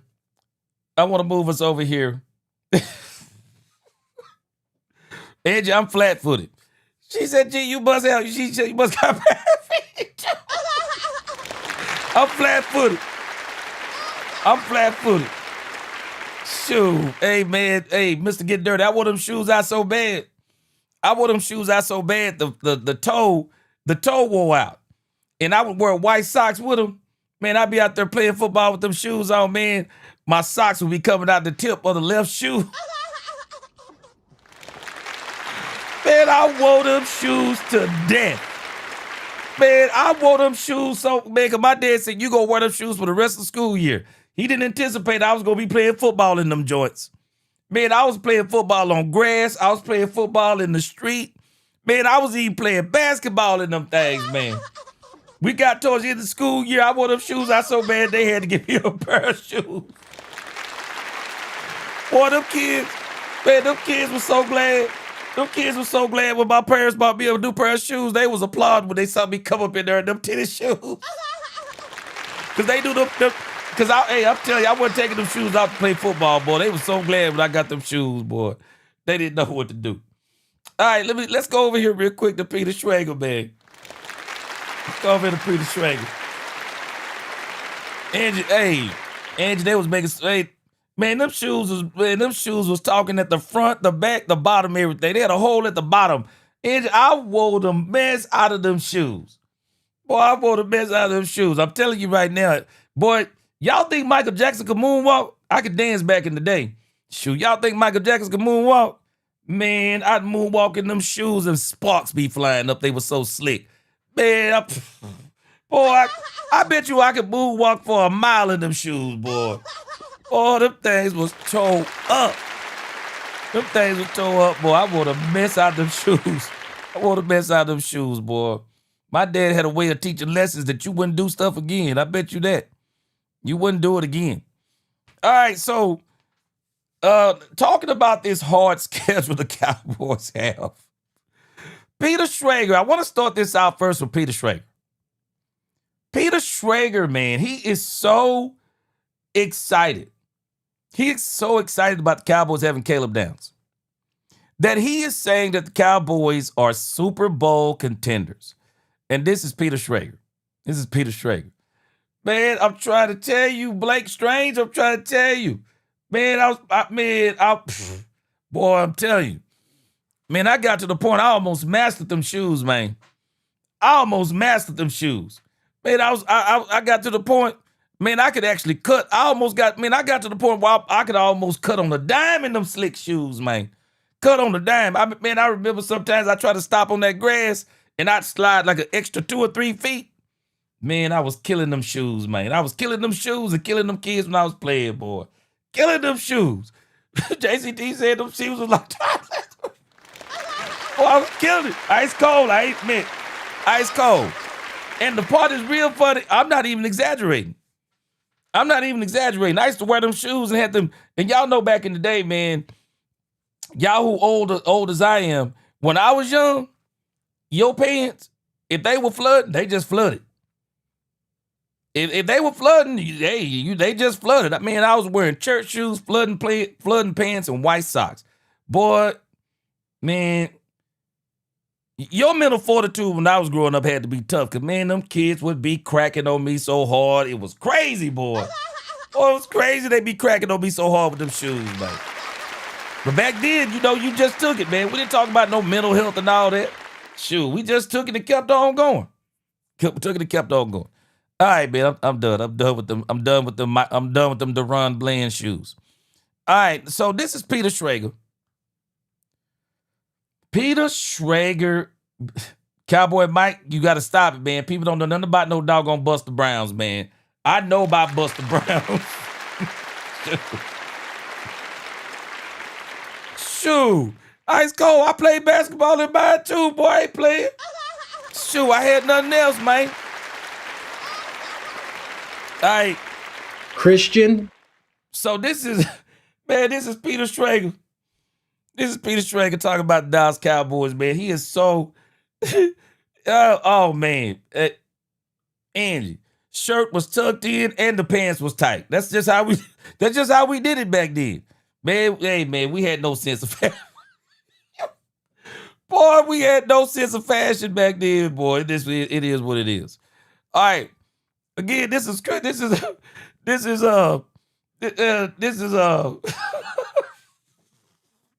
Ice Cold Cowboy said he had on no pumps. Boy, you ain't playing, boy. Boy, you ain't playing, boy. Shoot, King Crash, he said that's the day G found the Lord.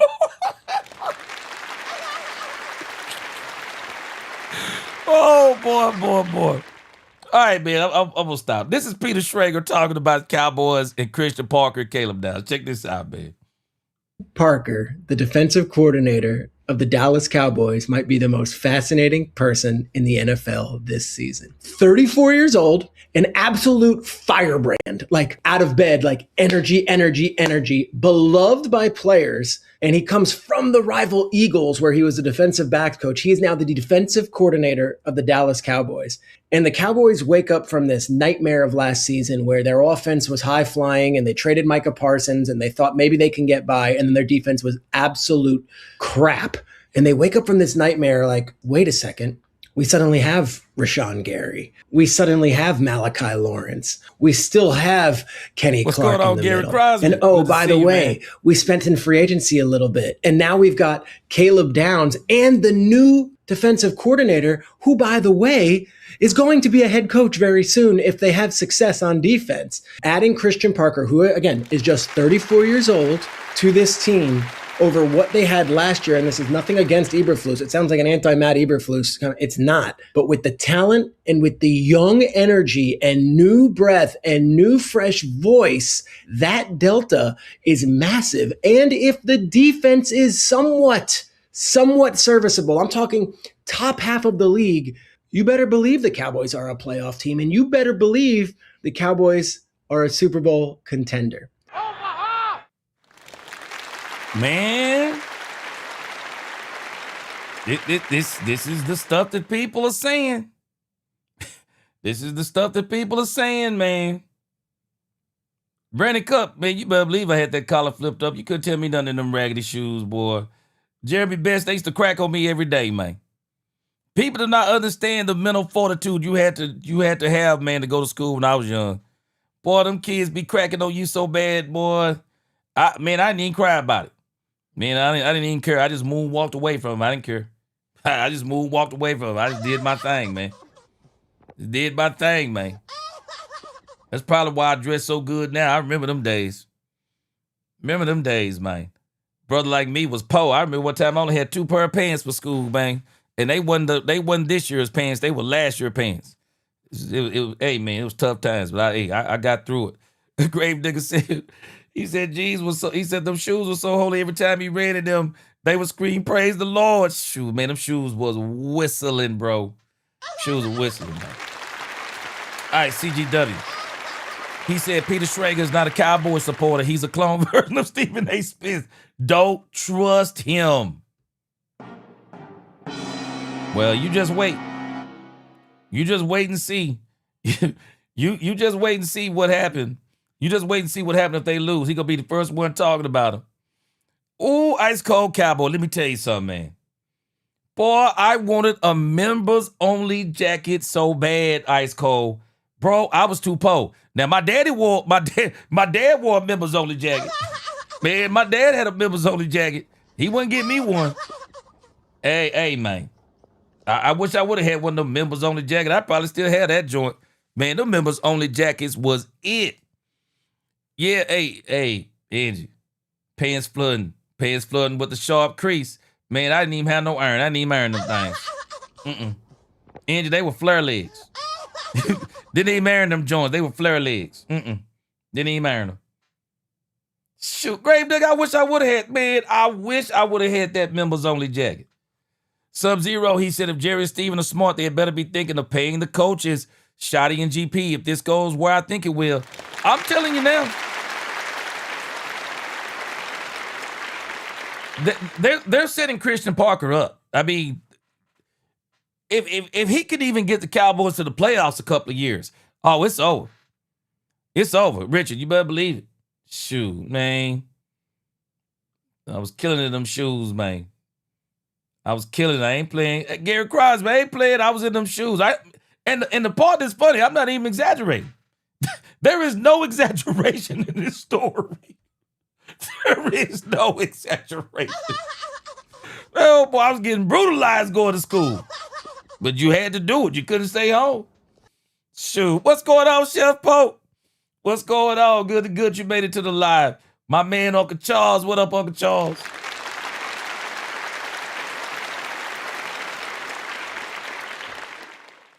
Shay, I'll never understand it. Derrick Henry actually wanted to take a pay cut for the Cowboys. I'll never understand that. The Derrick Henry thing is crazy. I'll never understand it. Yeah, Uncle Charles said, he said, you said last year this is going to be the Cowboys' year. I still believe it is. And I believe you for some reason this season is different. Yep, I still believe it is. 2026, no later than 2027. Bobby Young, I grew up in Tyler too, so I know how it was, G. Man, I grew up in Tyler. They were brutal, boy.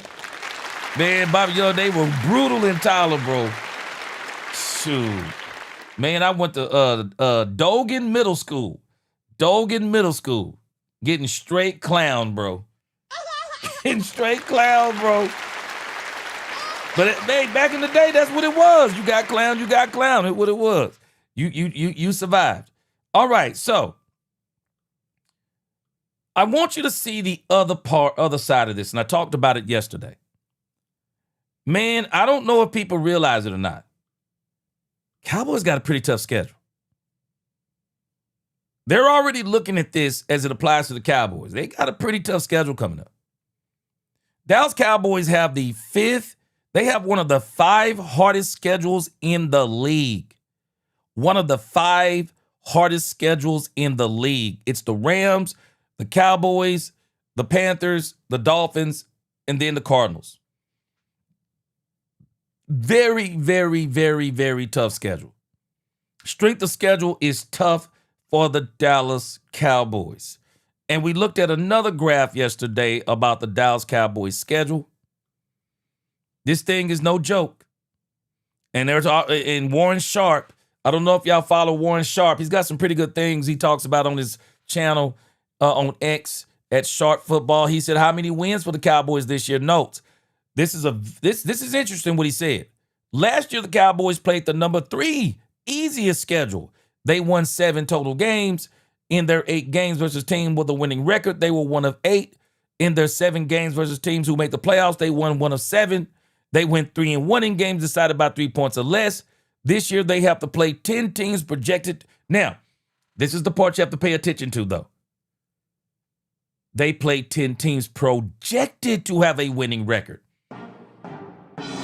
Now, every single season, they talk about some of these schedules that are supposed to be hard. But this is a battle of attrition. They never figure in injuries.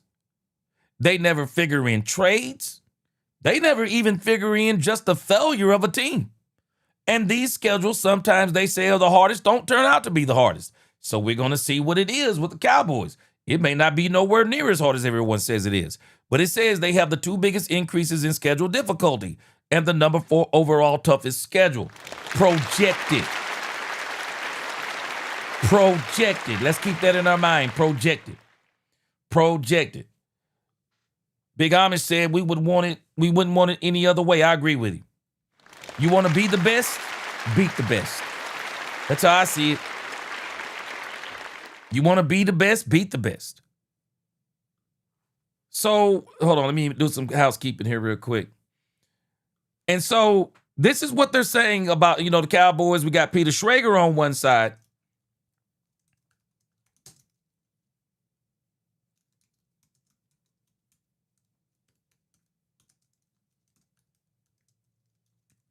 We got Peter Shrager on one side saying Cowboys going to do this and the Cowboys going to do that.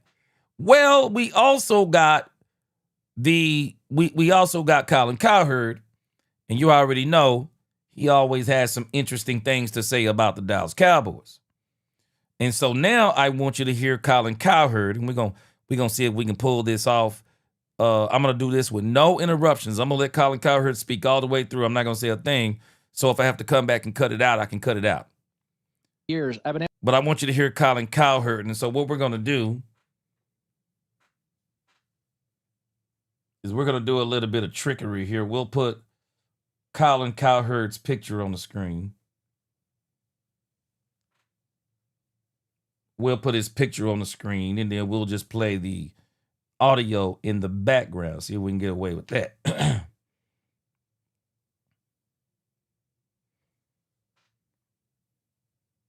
All right, we're going to put his picture on the screen. Let's see how we can work this.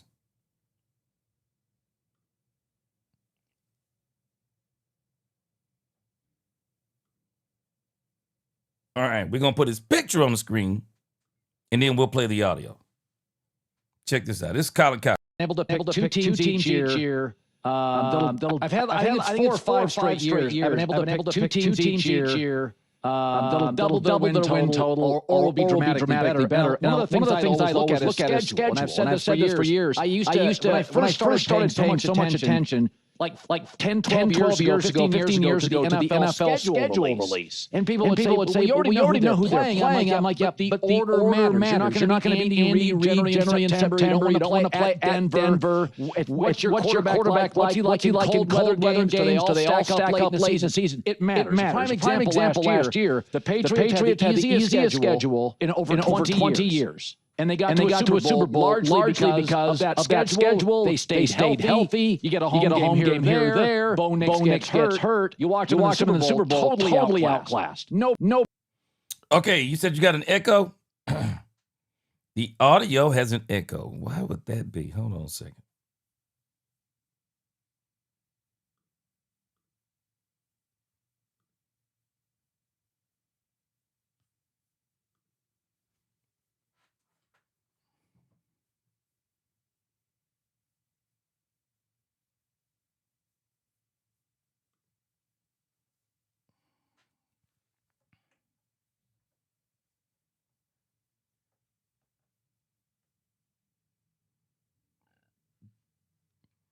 All right, let me see. Hold on.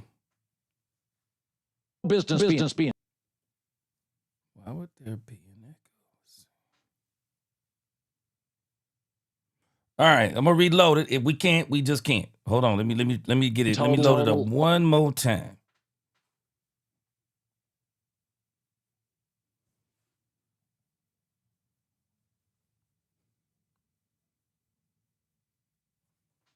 All right, let's try this real quick. All right, we're going to play the audio, and then we're going to look at something else. Let's try this part.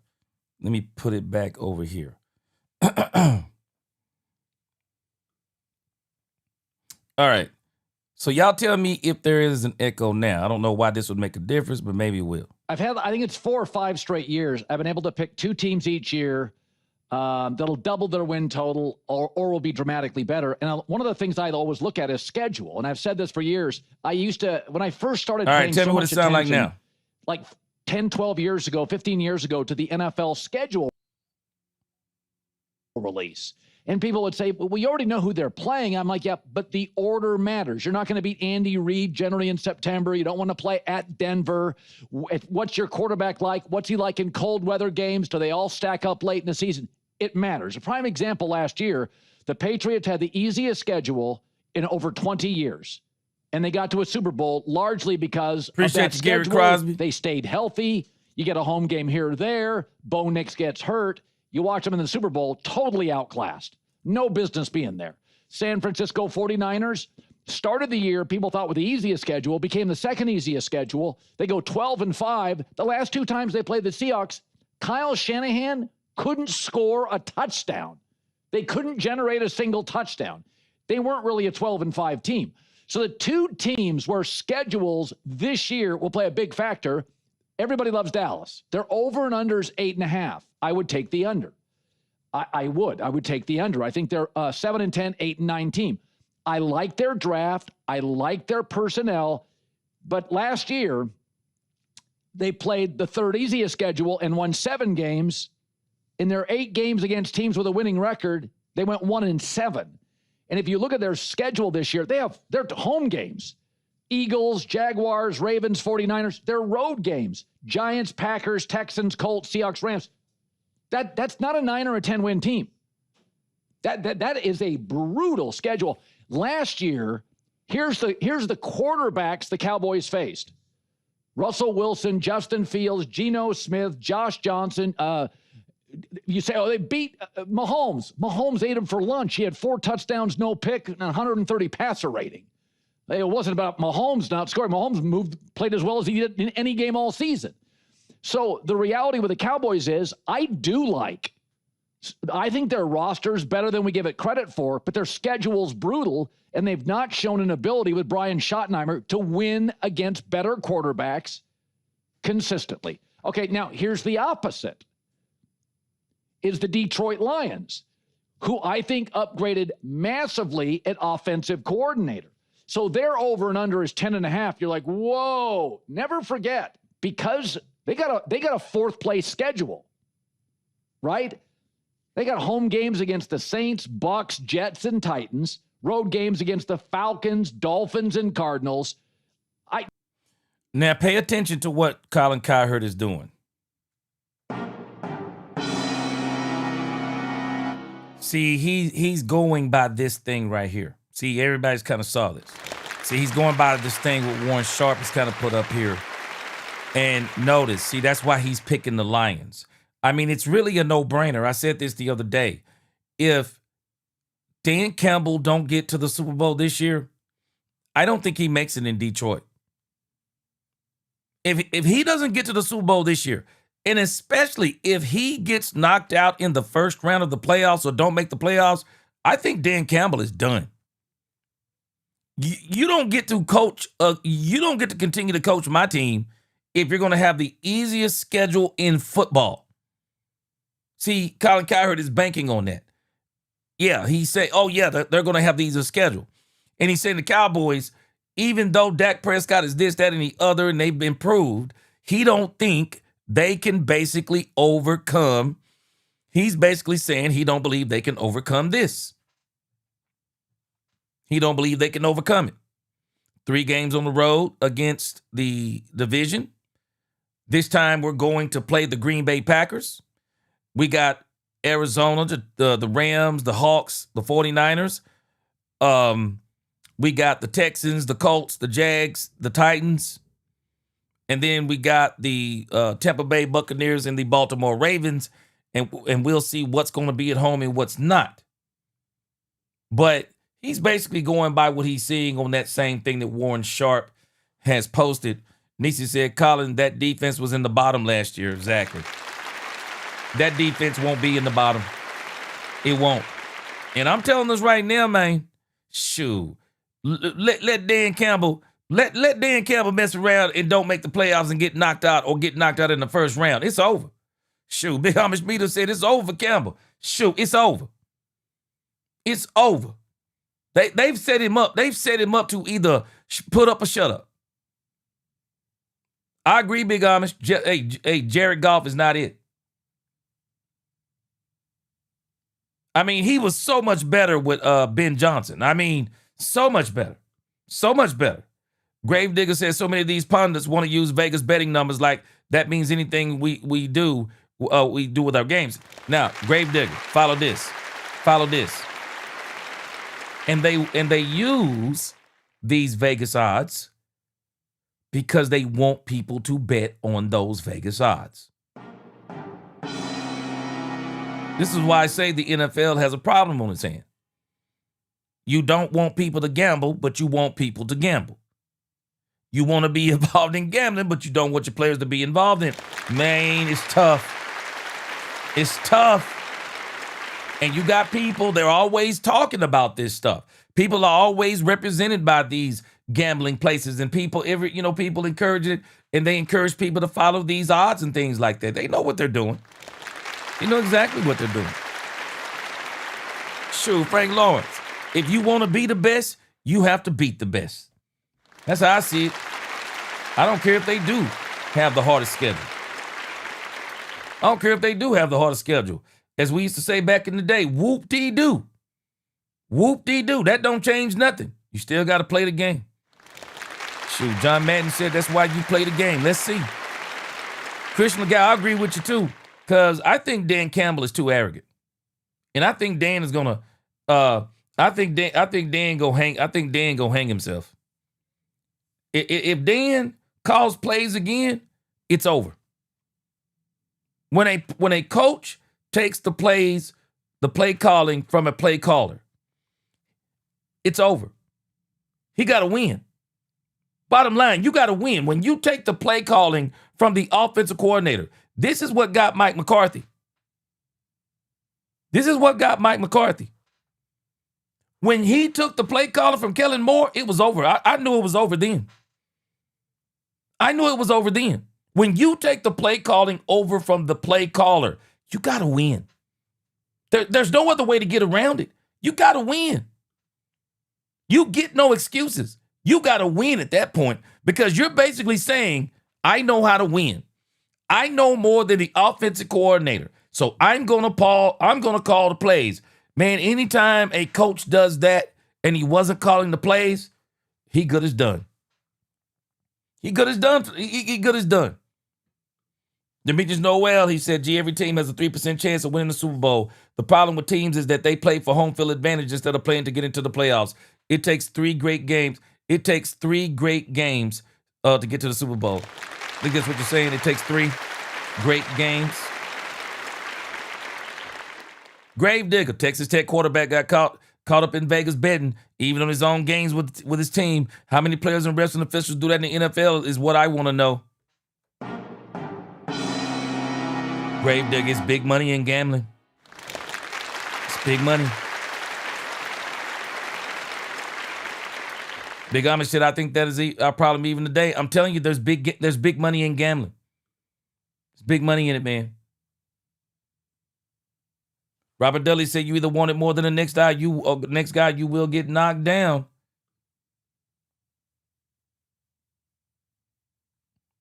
Yeah, you get knocked down. And so again, Big Amish said, we need a play caller, not a player caller. Man, I wish we did have a play caller. Well, let's see what Brian said he's going to evolve the offense this year. We're going to see. Christian Legal said, remember, they lost David Montgomery and Jared Goff isn't that. Yep. Jared Goff is the type of quarterback to me you shouldn't take weapons away from. I don't think you should take weapons away from him. Ice Cold said, does Christian Parker move the mountain? We want to see that Super Bowl in our lifetime. Well, I can tell you this, Ice Cold. According to Peter Shrager, Christian Parker and Caleb Downs are about to move the needle for us. So we're about to see. But I don't think it's just those two. I think it's a combination of the draft that they had, the draft they had last year. We're going to see if those players are going to come to fruition. I think it's going to be also a part of what they're going to continue to do. Again, remember, the Cowboys still have 3 opportunities. They still have the UFL, CFL, if you want to count that as 4. They have the UFL, post-June 1st, preseason cuts. Also, they'll have the trade deadline, and who knows if the Cowboys can get involved in a supplemental draft. We'll see what happens. They're going to continue to have opportunities to upgrade the team. And I don't think the Cowboys are going to sit on their hands. If they go into training camp and they see they need a linebacker, I would not be surprised if you hear Jordan Brooks or somebody else coming to the Cowboys. I believe the Cowboys are definitely trying to get it. I definitely believe they are trying to get it. All right, let's get another quick hit in here before we get out of here. Appreciate y'all rocking with me today. Make sure you hit that like button. 360 watching. We up to 204 likes. Let's see if we can get it up to 300 before we get out of here. So I got a quick hit for you. I was laughing about this. Skip Bayless, the neighborhood. Let me see. I don't even know if I have it here. I thought I had it. Maybe I didn't. Okay, here it is. Skip Bayless, the neighborhood Dallas Cowboy hater. Nobody hates on the Dallas Cowboys like Skip Bayless, and then says that he is a Dallas Cowboy fan. I realized a long time ago, listening to Skip Bayless, he is one of the biggest Dallas Cowboy haters out there, disguised as a Dallas Cowboy lover. This man hates the Cowboys. And so Skip Bayless is still reeling because he said that Jerry Jones got played by the Miami Dolphins on getting Caleb Downs. This is Skip Bayless on the Arena Gridiron. Have y'all heard? ESPN on Friday is going to be must-watch TV for some. Not for me. But it will be must-watch TV for some. Did y'all hear that Skip Bayless? Man, let me tell you something. Skip Bayless, since leaving Undisputed, Skip Bayless, even after the allegations from the hairdresser or makeup lady, Skip Bayless has rehabilitated himself. And Skip Bayless has always been popular, whether you like him or not. Skip Bayless has rehabilitated himself. He got over there first on Barstool Sports, got him over to the Arena Gridiron. Now, Skip Bayless and Stephen A. Smith are reuniting on ESPN on Friday.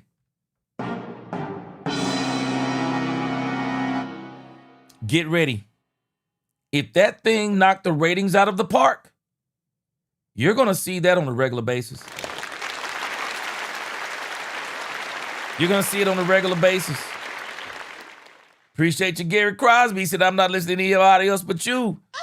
Yes, sir. I appreciate it. I didn't mean to hit that button. Yes, sir. Appreciate it. Yes, sir. Skip Bayless is back on ESPN on Friday. This is crazy. He's going to be back on ESPN. This is him saying the Cowboys got fleeced by the Miami Dolphins. I'm not sure I'm buying that. But I understand what he's saying, but I'm not buying it. Hold on, let me do some more housekeeping real quick.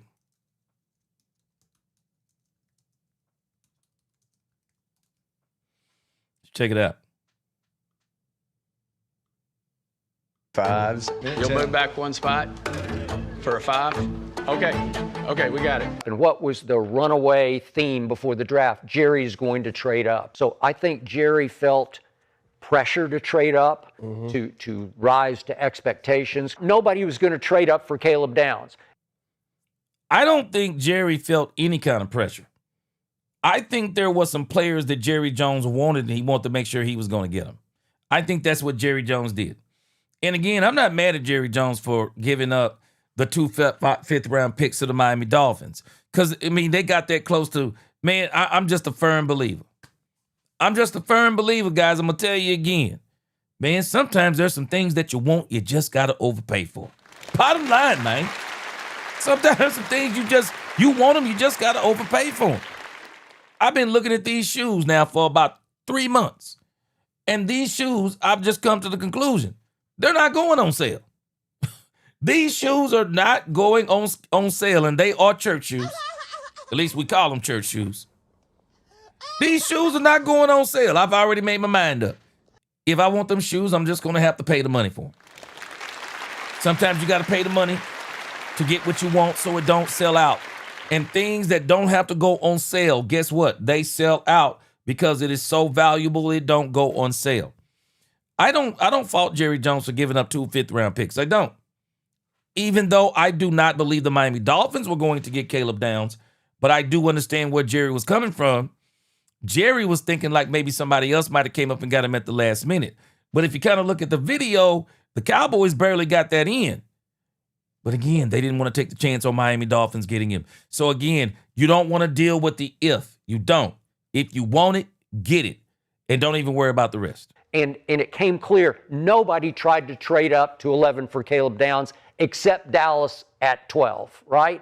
I think we can conclude that because nobody reported it. He doesn't know it, but he's negotiating against himself there because nobody else wants that pick. He's scared to death somebody's going to go up and get Caleb Downs, and then they celebrate like they just won the Super Bowl. I don't think they knew that. They didn't know. You know what I'm saying? They don't know that. No. All they know is this one blue chip defensive player left. That's it. And we trying to go get him. A lot of the mockers had Caleb Downs as the best defensive player in the draft. Right. And I detailed for you how 10 times going up to 11, teams could have taken Caleb Downs as the best defensive player. If I told you before the draft that you would have to give up 2 fifth-round picks to guarantee Caleb Downs, maybe not you because you haven't been in love with the type of player he is, I'm doing that in a heartbeat. Now, Skip Bayless said something that I have talked about. I don't believe in best player available. I don't. I just don't believe. I don't think they're really.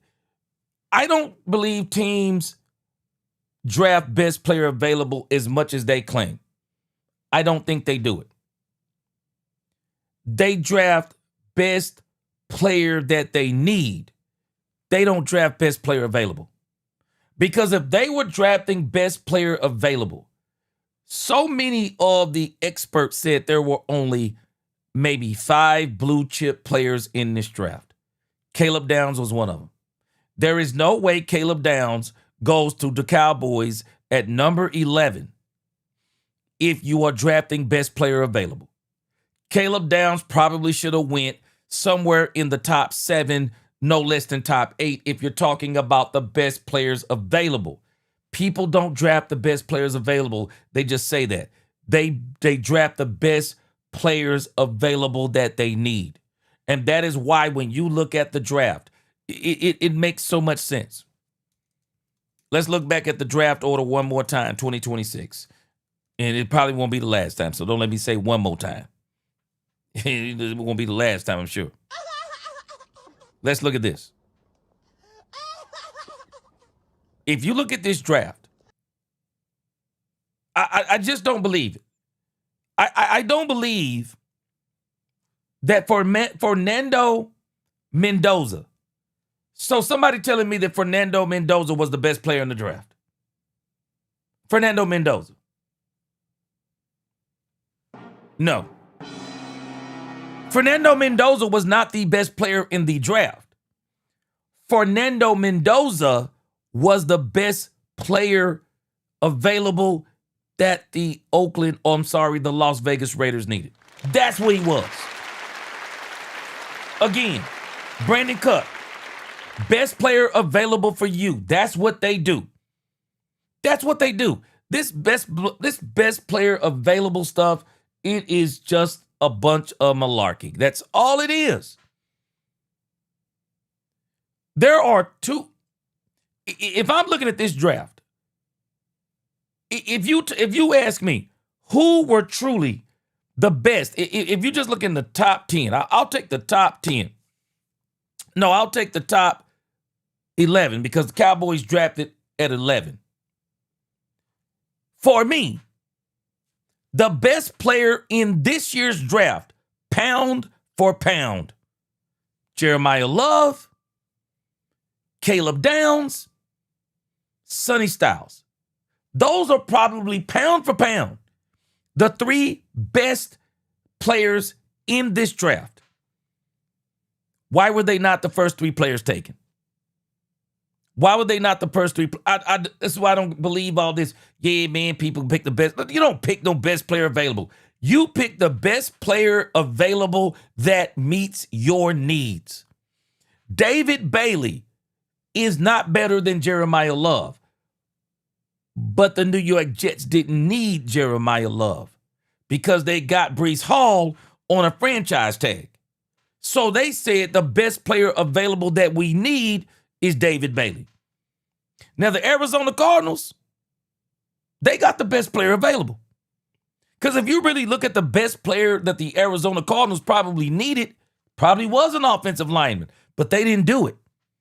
They got truly the best player available. Flat out, they did.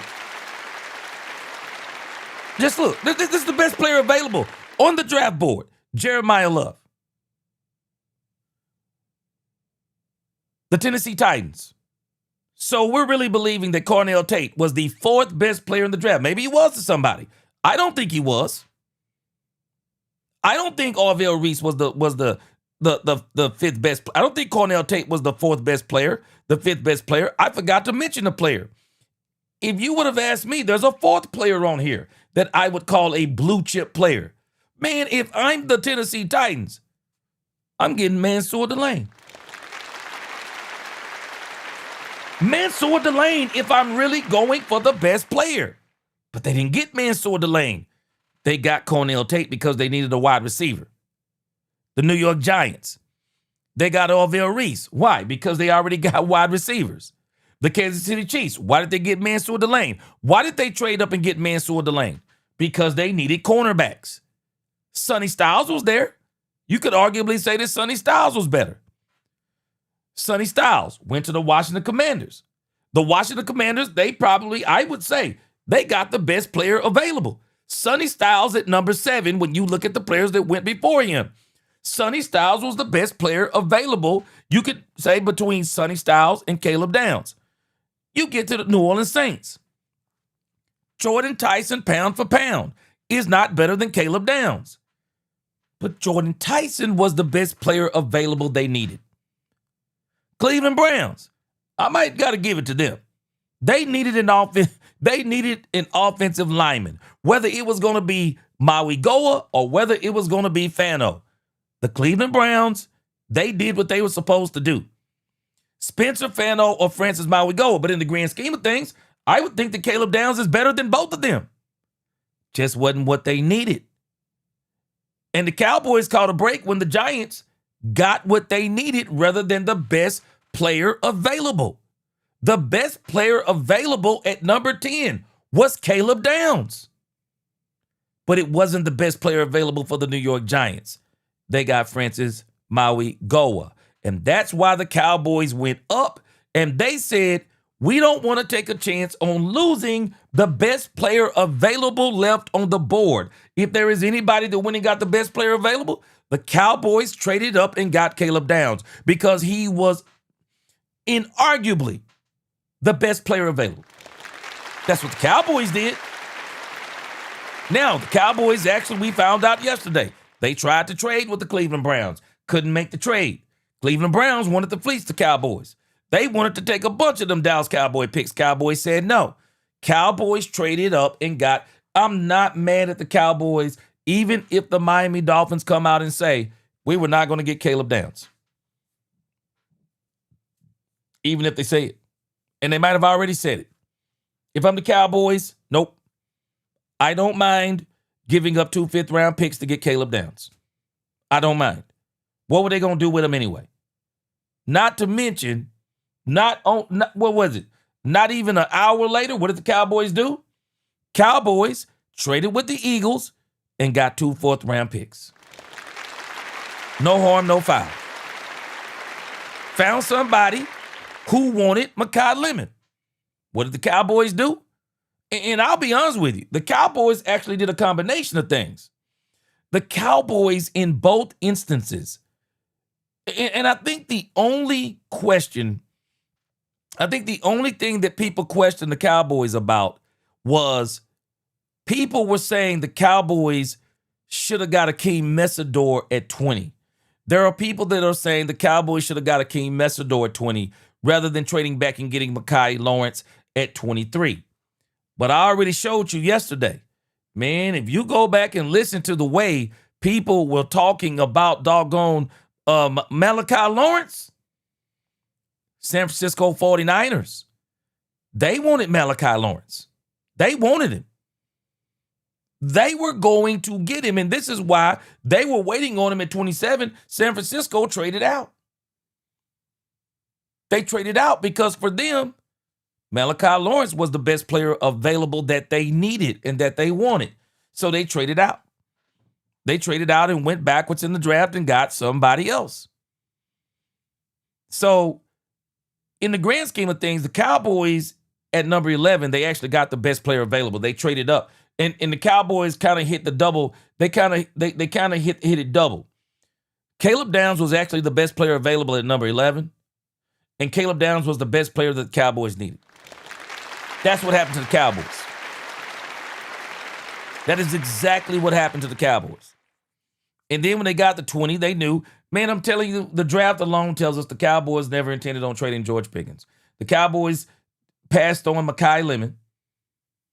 The Eagles knew they were going to pass on Mekhi Lemon. And that's exactly what the Cowboys did. They passed on Mekhi Lemon, wound up trading back and got Malachi Lawrence. And I'm telling you, man, I believe a lot of Cowboys fans are underestimating Malachi Lawrence because I'm telling you, there are so many of these people who study the draft like nuts. And when you go back now and listen to a lot of these people talk about Malachi Lawrence, man, if this dude if this dude turns out to be what the Cowboys and other teams think he is going to be, look out. I like what the Cowboys have done so far. But Cowboy fans, don't y'all worry. I do not believe the Cowboys are done.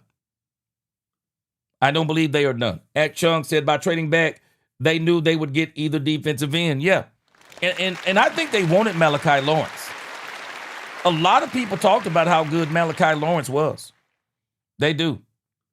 CGW said, how many plug-and-play guys are on our roster? Plug and play. Let's look at that real quick before we get out of here. We're going to, man, I hate to keep putting off these new players, man. I keep putting them off. We'll get to them.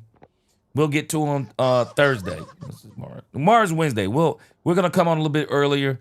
We'll see what Cowboys news is going on, and we'll listen to some players. But, you know, again, you talk about plug and play. You think about players that can play right now. You know, last year the Cowboys was talking a lot of this. The Cowboys were talking a lot of this competition. You know, they were talking about competition. That's all we're talking about. Well, I'm going to talk about this some tomorrow. You asked the question, CGW, on the plug and play players.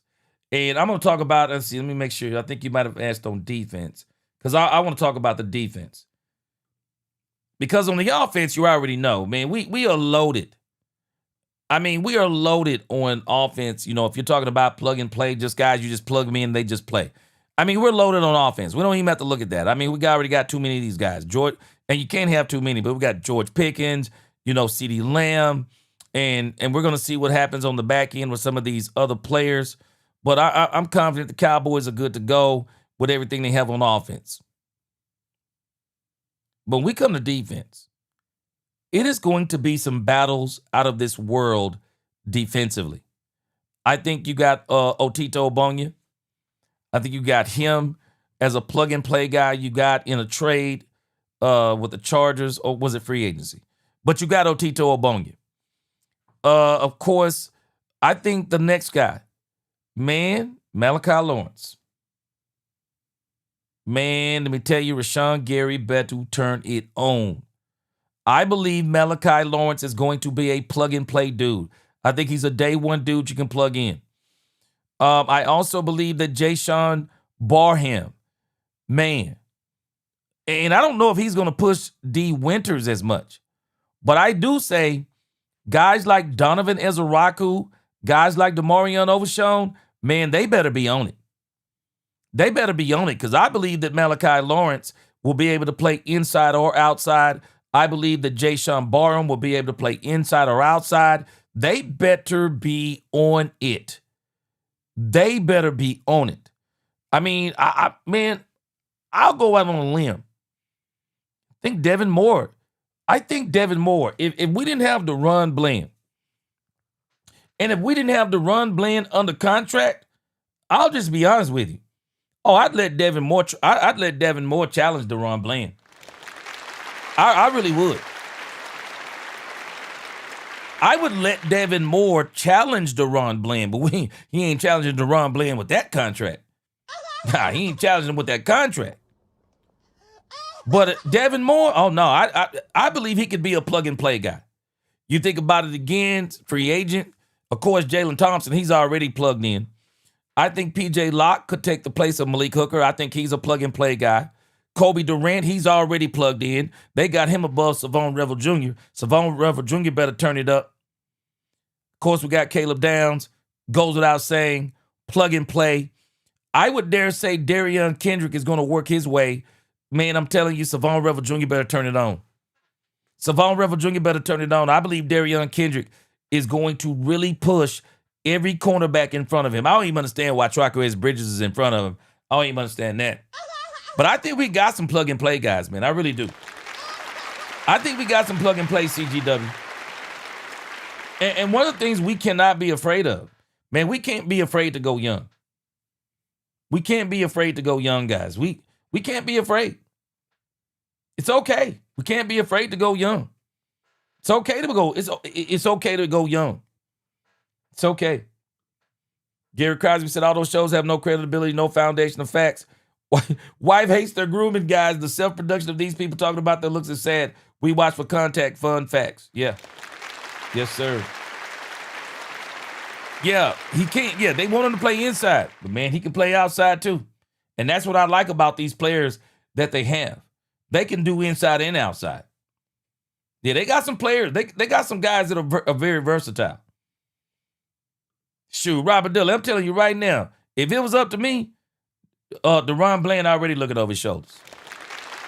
He already looking over his shoulders if it's me. I'm going to give Devin Moore every opportunity to challenge him. I would. I would give him every opportunity to challenge him. I would. Ice Cold said, go young. I'm telling you, I wouldn't mind going, hey, man, don't be afraid to go with these young guys. If they prove to you they can play, don't be afraid. Yeah. Ice Cold said, Carson, man. Can't believe he's still on the team. CGW said it's going to be a new cast of characters that have a dog mentality. Yeah, they coming to play, man. They coming to play. Demetrius Noel said, I have unsubscribed to all but two because these shows are lacking credibility and it's about clickbait and clout chasing. Yes, sir. I feel you. Incognito, what's going on? He said Hooker on the block still. He won't be on long. They already took some of his money away from him. It's only a matter of time. It is only a matter of time, man. Hooker days are numbered. Ice Cold said blend a cyborg, so he probably put on review mirrors. Shoot, I'm telling you right now, man. Shoot, I got Devin Moore. Hey, DeRon Bland. Put them church shoes you put them church shoes on you want to this year. Put them church shoes on, watch what happens. All right, man, I appreciate y'all rocking with me. Tomorrow is Wednesday. We're going to be on earlier tomorrow. Y'all know I got to go teach the word tomorrow. We're going to be on a lot earlier. We're going to see what Cowboys news come up. Whatever it is, we're going to find it. We're going to find it, and we're going to talk about it here on Let's Talk Cowboys. Man, I appreciate y'all rocking with me. Y'all have a good night. Until the next time, DC4L, God bless. Let's Talk Cowboys, we talk facts. Peace.